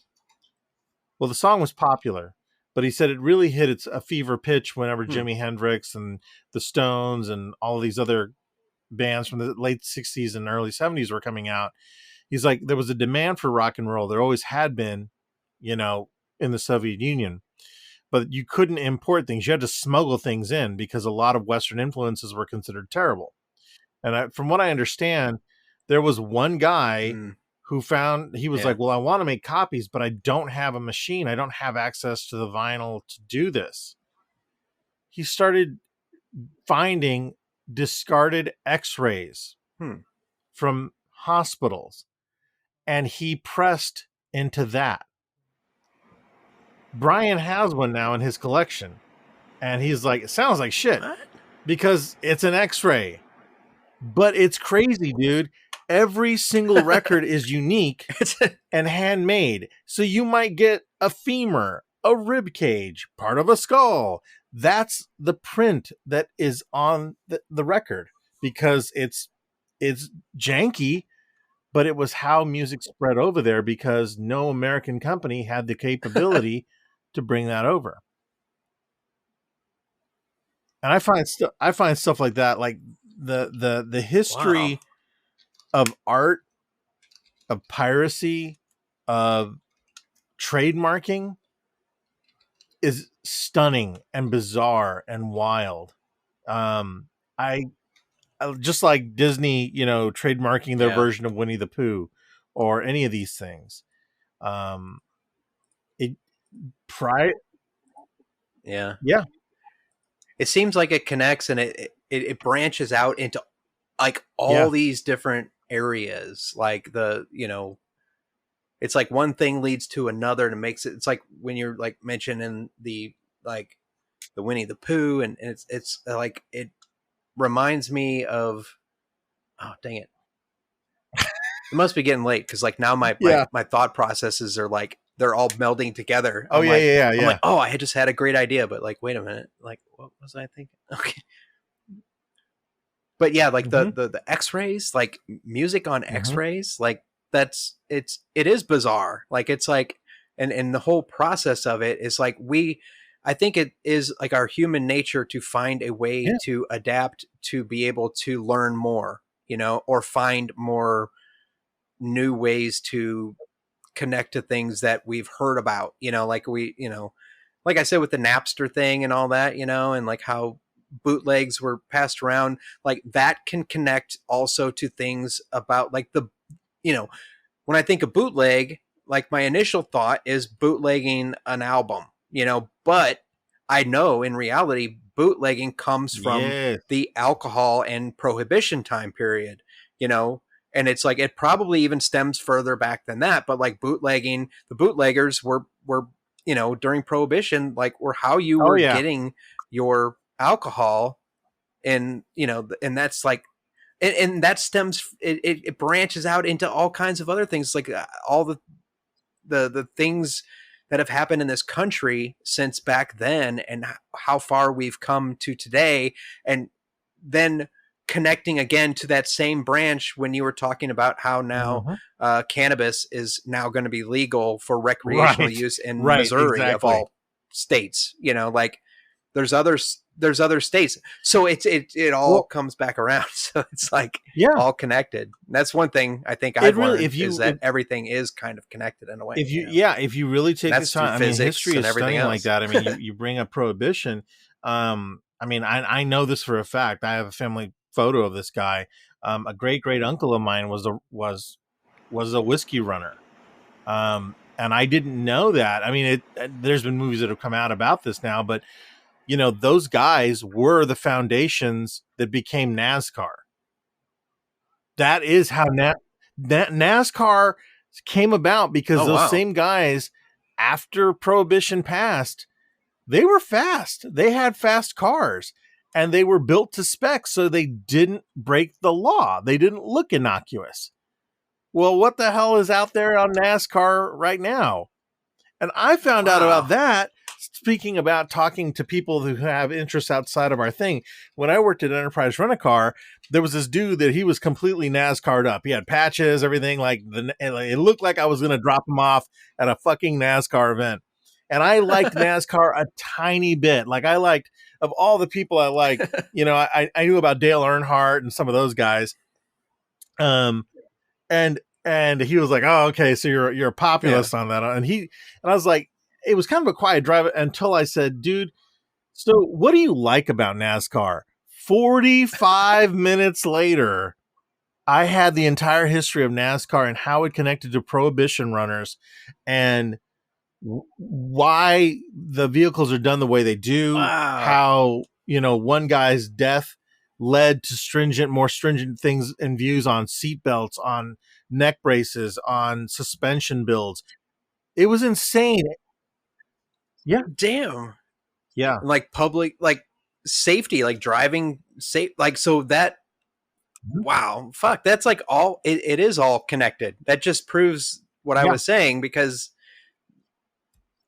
damn, like the most random stuff that people can think of is somehow connected to something else. And like that Yeah. makes complete sense now. I had never even thought of that.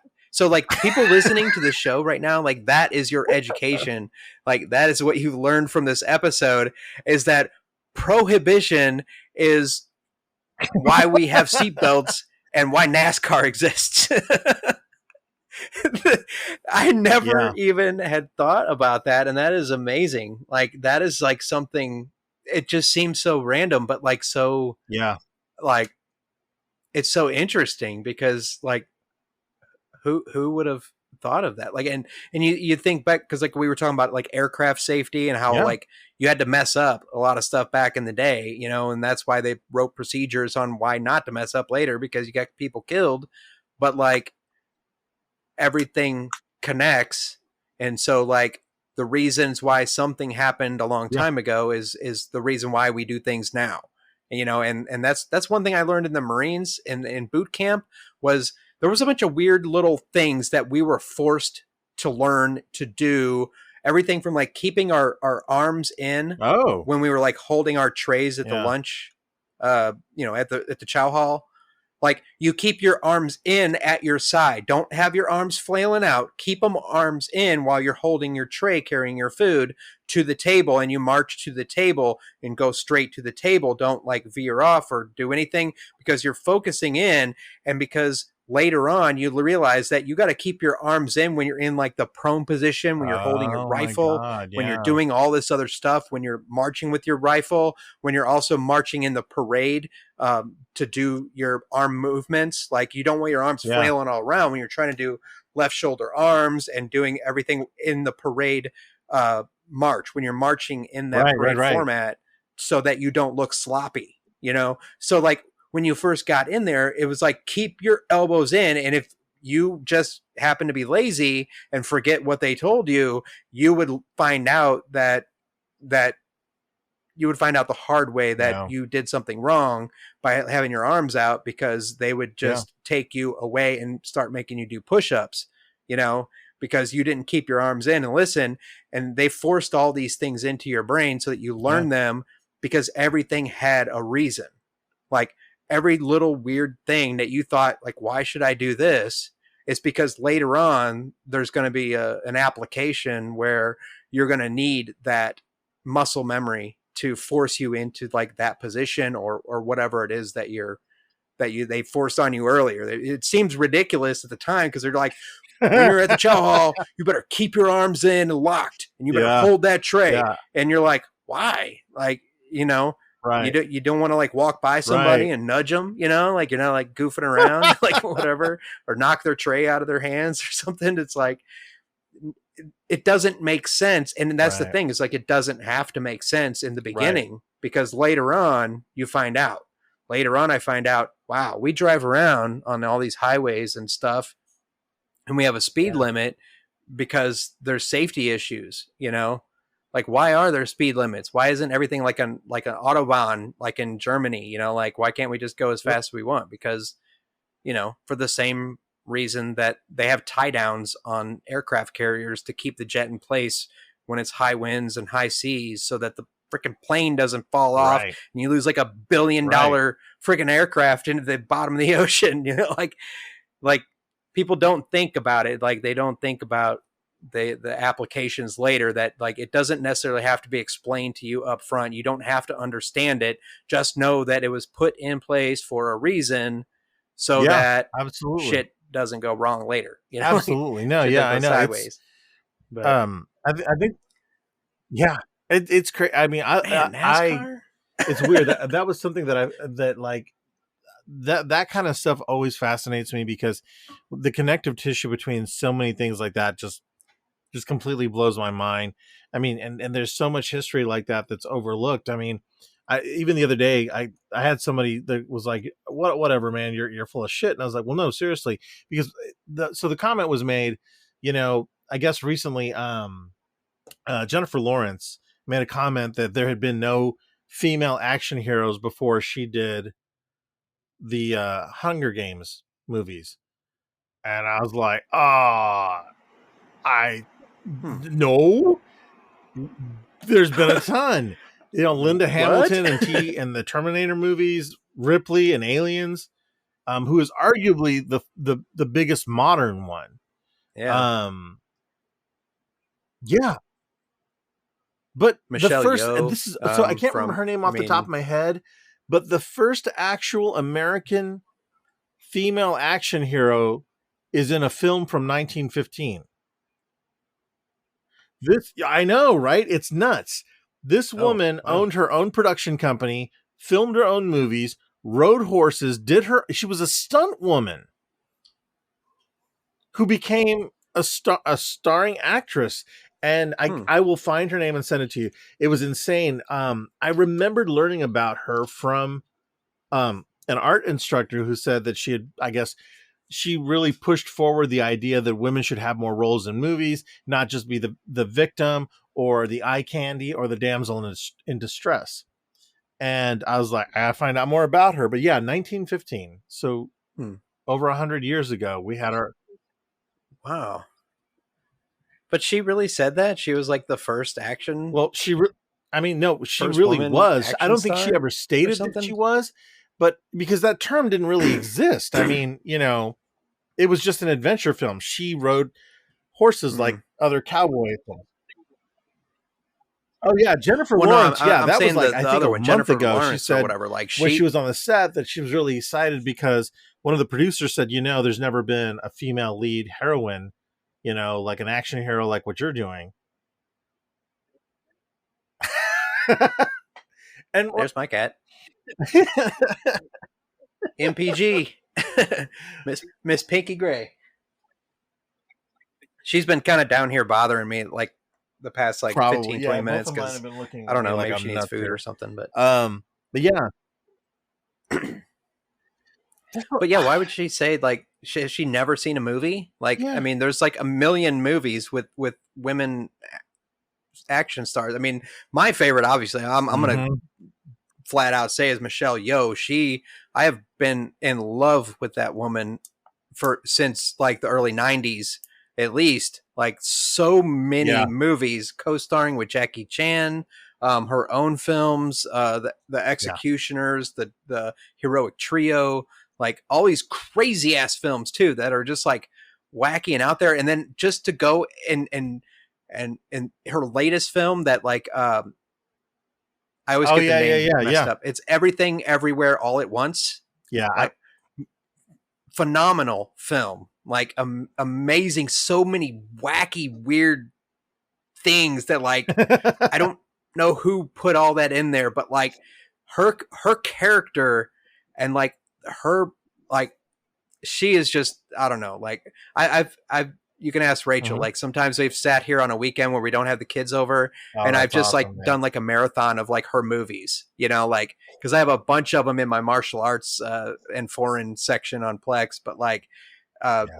I've been collecting her films forever. Yes. She's like just she's so badass. Like she's such a a really nice person and but is just so badass. Like she just can do all these like martial arts forms and kung fu stuff and action. And I don't know if she does all of her own stunts in Yeah. like Jackie Chan does, but like I know she knows a lot of those martial arts. But like even Yeah. when she's just regular acting like dialogue and stuff like that, like I'm just like I don't know, I'm like overwhelmingly like attracted to her, Mm-hmm. not just looking at her but like her characters that she presents Yeah. and everything about it is just like I'm like No.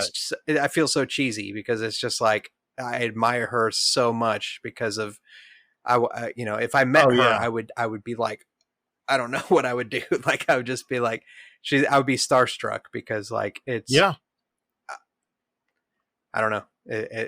She's just a really amazing person, and I'm glad that she has Right. she's gotten to where she is now, um, after just so long. And I remember early films with her acting and doing martial arts and action scenes, Yep.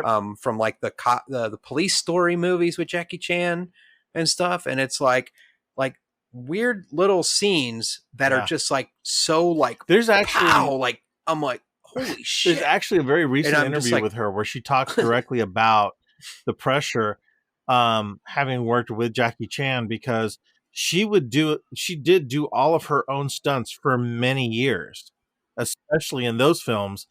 And she said, hmm, you know, at first there was a little bit of an animosity and a little bit of rivalry between her and Jackie Chan, professional, because she said, I would do my hmm, scene and then Jackie would come running up and go, are you okay? And she goes, yeah. And goes, why did you go so hard? Now I'm going to have to do even better than you just did. And she's like, I never realized I was driving him nuts, because she's like, I had to prove myself to an entirely male uh crew and cast. In many of those movies, she was the main focus as a woman action hero. And you're right. But like when you watch it, I mean, pound for yeah, pound, she was going just as hard as Chan is. And he is no slouch. yeah, I'm like, damn. right. I know, like there are very few people that can match Yeah, that yeah, enthusiasm and that just drive to yes. and he's had all the broken bones to prove that it's like he goes over the top to present to create his that's his content creation. He is Oh, I like know. providing that, but like at I what know. cost? He's broken every bone in his freaking body, at least twice or something crazy like that. But Yeah. like it's insane. Like I mean, I'm sure he's a great person. I remember hearing interviews.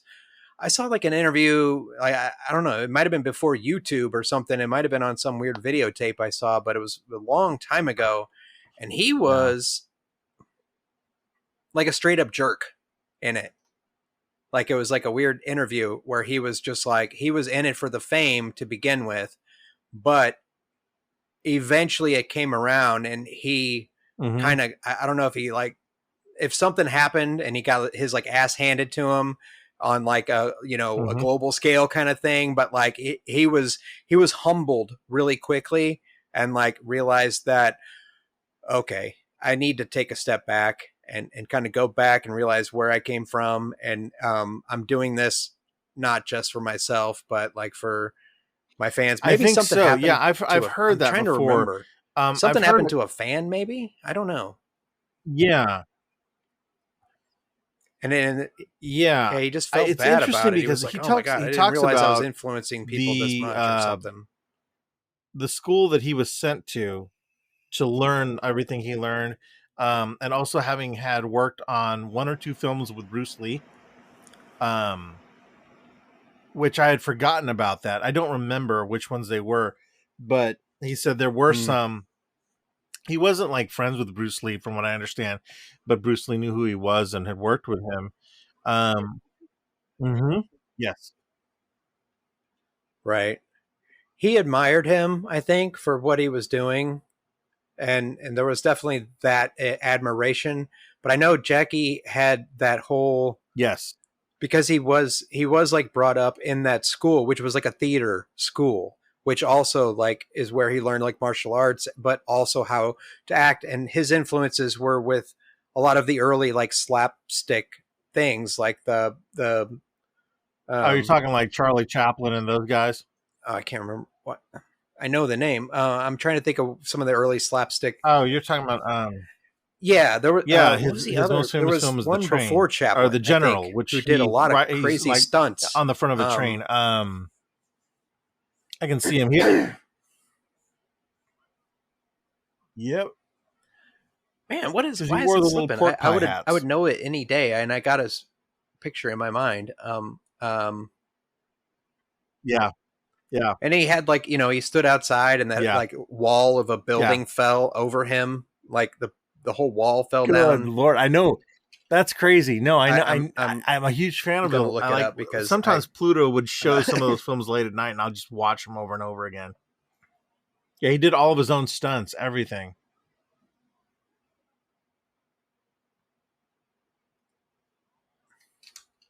yeah, Yep, Buster Keaton. Yep, Keaton.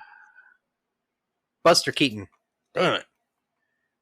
Yeah, Buster Keaton. Apparently there was more. Yes. There was a bunch of Yes, slapstick Harold Lloyd. comedy actors: Normand, Charlie Chaplin, Harold Lloyd, Yeah. Buster Keaton, Yeah. 1895 to 1966. Oh, I didn't know he Mhm. lived that long. Um, Harry Langdon and Yeah. Roscoe Fatty Arbuckle. Huh. Mhm. That's interesting. But yeah, like Buster Keaton, I think was a big influence on, and you can tell in a lot of different things that Jackie Chan's early films do. He tries to mimic some of those weird things, like riding a bicycle and like through like a hallway, like a Yeah. brick laid like brick walls hallway, and does like weird tricks with mixes martial arts with like slapstick comedy, and it's like okay, and that's the huge difference between like Yeah. him and like the early um or No. like Bruce Lee type stuff, And it's weird. Bruce Lee really wasn't in that many films. I realized that recently. Like I was looking into Bruce Lee, and I was like, I remember seeing all kinds of Bruce Lee movies when I was a kid, and I was like, oh yeah, Bruce Lee kung fu movie night, like on a Saturday night, and I know. like Yeah. I must have just watched the same movie Yeah. like a dozen times, like because there was only like five movies, like he only did really like five or six movies total. Bruce Yeah. or Jackie Chan has Well, done yeah, close to a he's hundred benefited from a films or longer something, at least, lifespan, like a lot, as dark as that is. and I mean, that's still the truth. is. I mean, like Bruce Lee was Kato on the Green Hornet Yeah. for a long time, and Right. Yeah. so I think he had exposure. I think there was a lot there, but just like his son, their Yeah. careers were cut short tragically. So, um, you know, Right. Yeah. I showed my kids on movie mhm. night one night several months ago, but we watched The Crow. I was like, yeah, this is. I was like, you guys know who Right? Bruce Lee is, right? And they're like, yeah. But I don't think they've even really seen a Bruce Lee movie, so I need to start bringing those out, I think. But I was like, yeah, this is his son, and he plays this character, Eric Draven, and it's also based on a comic, and it's like, I'm like, see all this stuff. I try to throw that stuff in out there to my kids. I'm like, all these things, like these movies I'm showing you on our movie nights are movies I found influential when I was, or really cool when I was a kid or a teenager or even young adult growing up, and they helped kind of get me through, and there are different aspects of each movie that I like for Hmm. particular reasons, like The Crow is related to comics, and it's also has Brandon Lee, who is Bruce Lee's son, and it's just like, and it is tragic what happened, but it's all connected, and so that's why those movies are like dear to my heart, and I show them to them Yeah. because of that. It's like kind of like I'm handing it down. I'm like, this is a movie. It meant a lot to me. It doesn't have to mean a lot to you. I mean, I just want to show Right. you so you have at least Yeah. experienced it once, with me, like, because I'm showing you, it's like I'm passing it down and saying, like, this is us spending time together and we're watching these cool movies. My daughter has amazed me the most with all these movie things because of, Hmm. do you know what she What's that? did for her costume that I actually suggested for Halloween What? this year? That's amazing. She was Ripley from Alien. Um, Yeah. because we have watched all the Alien movies in the past couple years since we Oh started wow. doing a regular movie night, and those are her favorites. Like out of all the other movies we've watched tons, some kind of cheesy ones, and like you mentioned earlier, with like action movie or action star women as action stars, like Ripley does stand out too. I mean, I said I like Michelle Yeoh a lot because she's very impactful. Yep. But like Ripley, like Sigourney Weaver is definitely an icon in that whole Yeah. genre, in that whole Yeah. Well, in and everything. Like she's been one. she's She's way been up one that's there. been able to carry that over into so many other things. I think she I was mean, my brilliant in Galaxy Quest. Um, yeah, yeah, oh yeah, yeah. oh, I need to I bring that really out do for like. movie It's night one weird. night.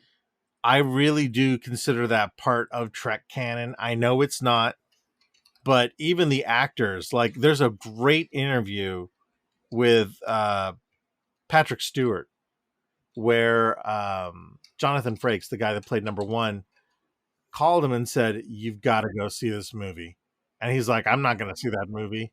Because Yeah. Patrick Stewart was like, "No, they're taking the piss out of us," Will Wrecker. and he's like, "No, Patrick, no, you got to go see it, and go see it with a full house."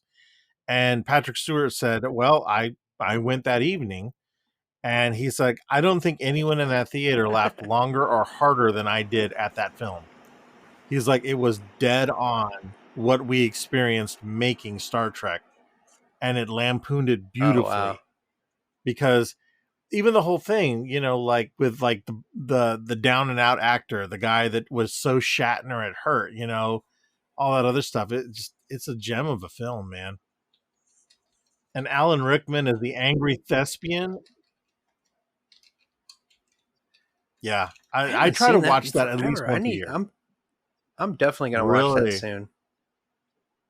I think I've only seen it like once or twice. Like I need to check that out. Yeah, like because Yeah. that's something. It sounds definitely like something I need to look. I think I have it on Plex already. I'm not sure. Um, I may even have the DVD. I'm not sure. Yeah. I've got so many DVDs. I've picked up a lot on discount too, and Oh, you'd be surprised. Well, you probably wouldn't be surprised at how many are still wrapped in plastic because I was like, oh, yep. I got this on a good deal on like a box at like Walmart or Best Buy or whatever, and Oh, dude. Yeah. never Half of mine unwrapped are it and like that watched it back because I here. I was got an able to entire little stream it on shelf over Netflix or here something. You know, that like they're all shrink wrapped still. I bought them with the intent to watch them. I'm like, oh, wait, that's on Netflix. Okay. I'll watch that instead. Yeah. But the thing is, I'm a sucker for all the behind the yeah. scenes stuff, you know? And like, God help me, man, if somebody releases like a steel book Oh edition yeah. of it or something like that with extras, oh, I'll trample somebody to get to it, man. It's ridiculous. Yeah, it's crazy. But even on that note, I was going to add this really quickly. That was something. There was an Man. initiative a few years ago talking about video games, but it's the Video Game Museum in New Hampshire, and they were talking about how like the reason they exist is because there is so much digital media disappearing, and they were like, it's obvious with movies and with music, but they were like video games, Hmm. whether it's a mobile game, whether it's an obscure game for the Game Boy, so many titles are never being republished and they're disappearing. Because unless you own that cartridge, I'll give you a perfectly good example. Oh There is a wow. gem of a game that was released on the Sega Saturn called Three Dirty Dwarves, and you literally play three dwarves that have to work cooperatively in an urban cityscape to fight your way to the villain. And it's a pretty, you know, it's not a bad game, but it's one that it's never been republished. It's never been released anywhere else. Um and there's a, you know, like for a long time Nintendo had a Mario Brothers Hmm. game that only until recently was it re-released. That's Super Mario Brothers RPG. The role-playing game is excellent, but it was not made by Nintendo. Hmm. Yeah, it was made by Rare. I I've always wanted. Yeah, I've always wanted Um, to play like that. right around the time they made Killer Instinct, and for Hmm. 9 months when the Wii came out, they had it in their e-store, so you could buy it then for like $5. But then the license lapsed, and you can't get it anymore. Hmm. And it's just nuts. So people like that's one of the most pirated games I've ever seen.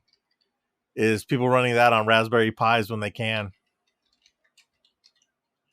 Yeah, yeah. I still have my Wii, and Man, yeah, it's on I'm the gonna have to Wii. check that out. I still have it on my Wii, but the Did you say game was we? originally released on the Super Oh, Nintendo, I believe.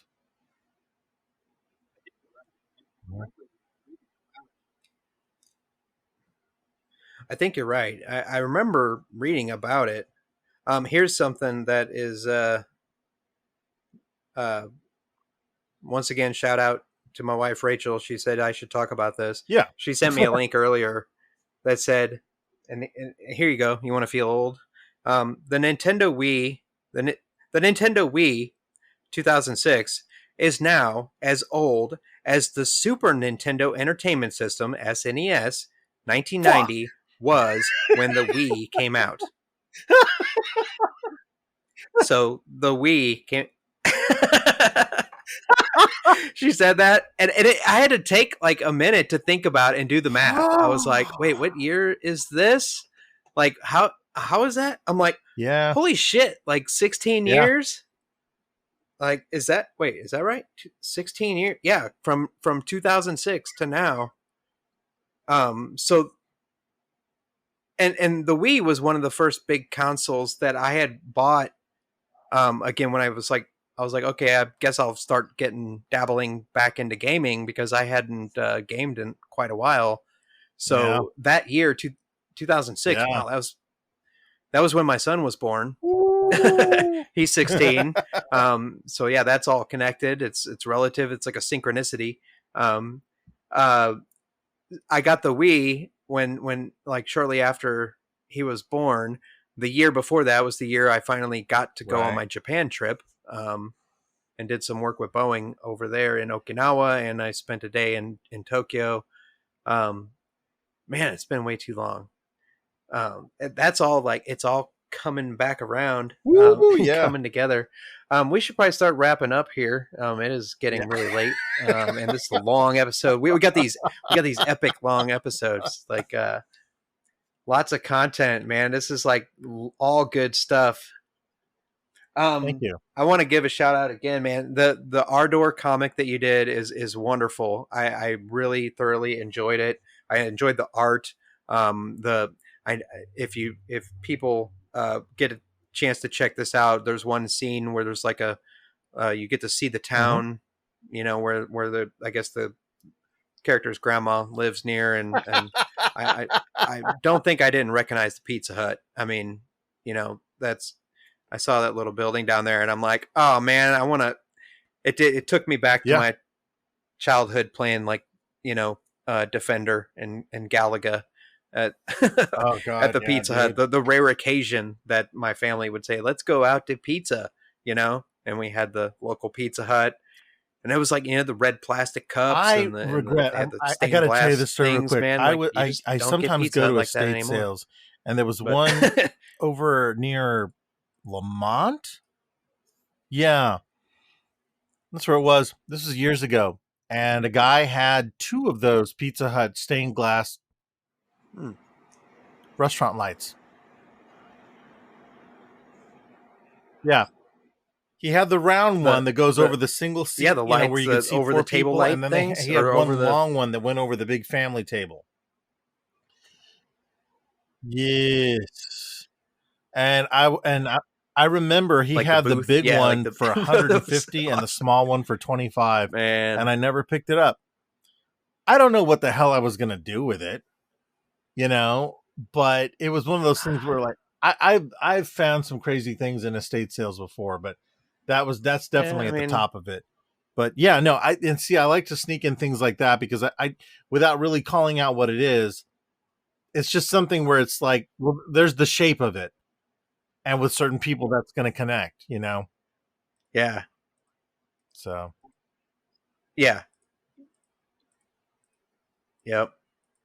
Well, and that's definitely one of the things. It's like it's almost like.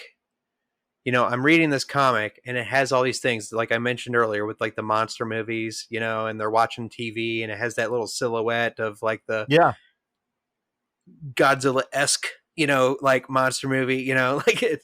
And I'm like, those are the things. It's like, oh, okay.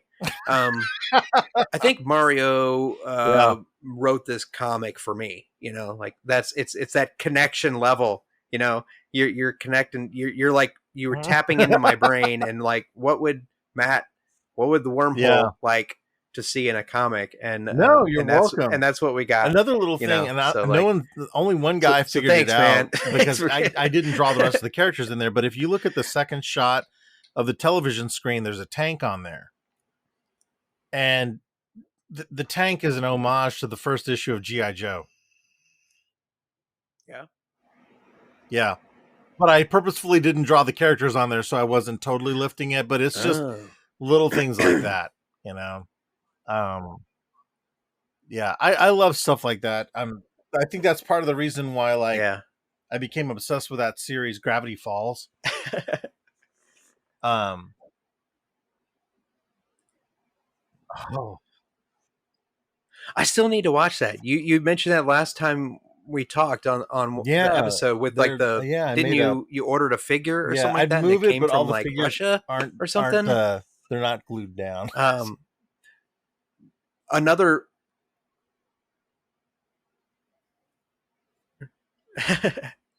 but like um on that note, like the Rachel ordered something recently. I'm trying to remember what it was. There was like I think it was a figure of some sort, and the only place that she could find Oh it yeah, was from a person selling it from the Ukraine.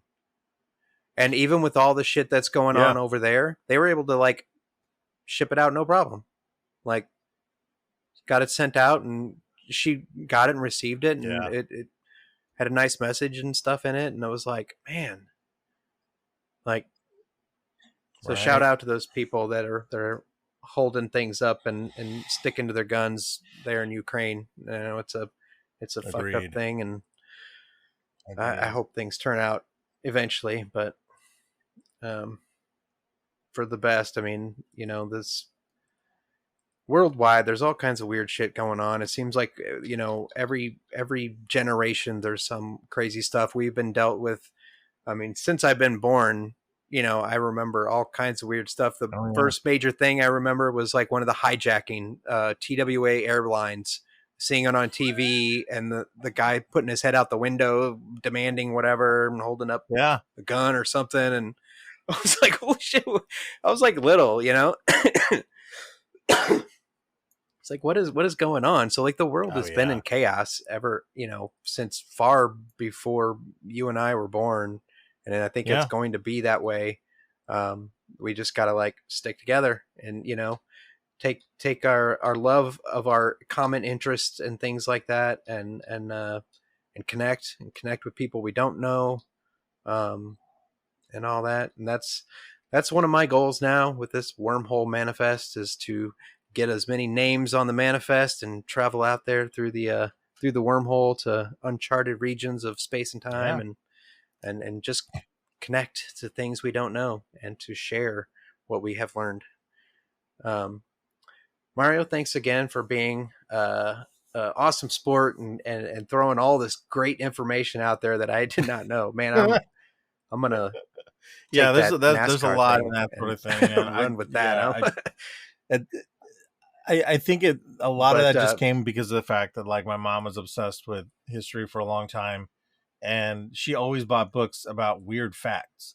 And I don't even know where she got them. So I think some of them were like Time Life book releases, like 1,001 interesting facts about Britain, and there'd be weird things in there, you know. And as a kid, that just sticks with you.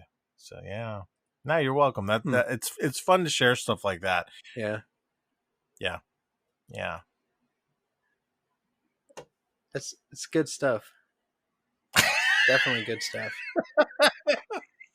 Editing this episode is going to be a lot of fun, I tell you. yeah. No joke, right? But at least like the volumes and everything match up. So like, you know, I don't want to talk about all that stuff on during the episode. This is about Oh content. I'm man, talking this has about been the fun. actual subject matter. um, but yeah, it's fun. I like doing these Mhm. episodes. I like talking to you. I like talking to people that I don't know that I've just met and getting new perspectives. It's all an amazing journey that I'm on, and I appreciate everyone who takes the time to be on it with me and share what they got. Um, let's see. Before I forget, hey, your video came back finally. It was I know, stuck for right? the longest It's been time. going in and out.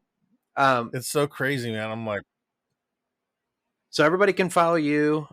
If you want to shout out like where you're the Artisan Rogue on most sites, right? Yeah, it's either Artisan Rogue or the Artisan Rogue. You can go to my website, and there's links to everything on there. The account I'm most active on is my TikTok, believe it or not, anymore, since I really don't know what's going to happen with Twitter. Yeah, but yeah, that's a whole yeah. nother show. And you also have an online store on Etsy. Is it Etsy? Etsy? I do, Yeah. on Etsy. I'll put all that in the notes, like I usually do. So if anybody wants to buy your prints and stuff, I've got my prints hanging up here in the living room. They're not, it's great because like we set up the Christmas tree in a different spot of the house this year. I actually had to move out a couch that was there, and so like we have less seating area, but the tree looks awesome. Like, and then like on that wall behind it, like got your 2 prints up there, like, so it's cool. Sweet. But yeah, everybody listening, please check out the different guests that I've had on their different social media and whatnot. Check out Mario's Etsy page and buy some prints. And do you have more issues of the Ardor? You're coming out with the new one. Well, I do have a few copies. I have this other show that is coming up, and then after this show, whatever I don't have, I'll have copies of. But on my website, there is actually a small tab on my website at theartisanrogue.com that is a tab talking about the world of Ardor. If you scroll down, the digital versions of the comic are available for $1 each. Cool. Yeah, so that's a different, because after this run, that's the first edition run of issue 1 and issue 0, and once those are gone, and then you'll be able to get that stuff in volume 1 when it releases next year. Awesome. All right, everybody, thank you for listening. I will shout out one more time, J-List, Peter Payne. Check him out on his company, J-List. It's been around since the internet began, or since Google started. Like, I mean, it literally was a Japan list, and it was like a spreadsheet that had items from Japan for sale, like before Google. So it is still going strong. All kinds of good stuff on there. I hope to get him back on the show again sometime, so I can finally ask all those other things that I forgot to ask before. But that happens, you know. And yeah, everybody can check out our podcast Linktree, linktr.ee/wormhole_manifest.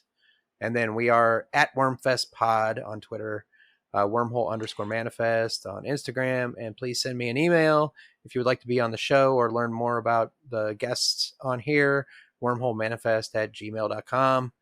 Everyone, I thank you for your support. And yeah, that's about it. Thanks, man. Thanks, Mario. Thanks for being on again. Yeah. Awesome conversation, man. Yeah. Long one. This is a long episode. Everybody prepare yourselves. You better like sit down, get some coffee, some snacks, and just buckle up for the ride. This is a good one. All right. It's like a 5-course. Everybody, thank you very much. We'll see you next time.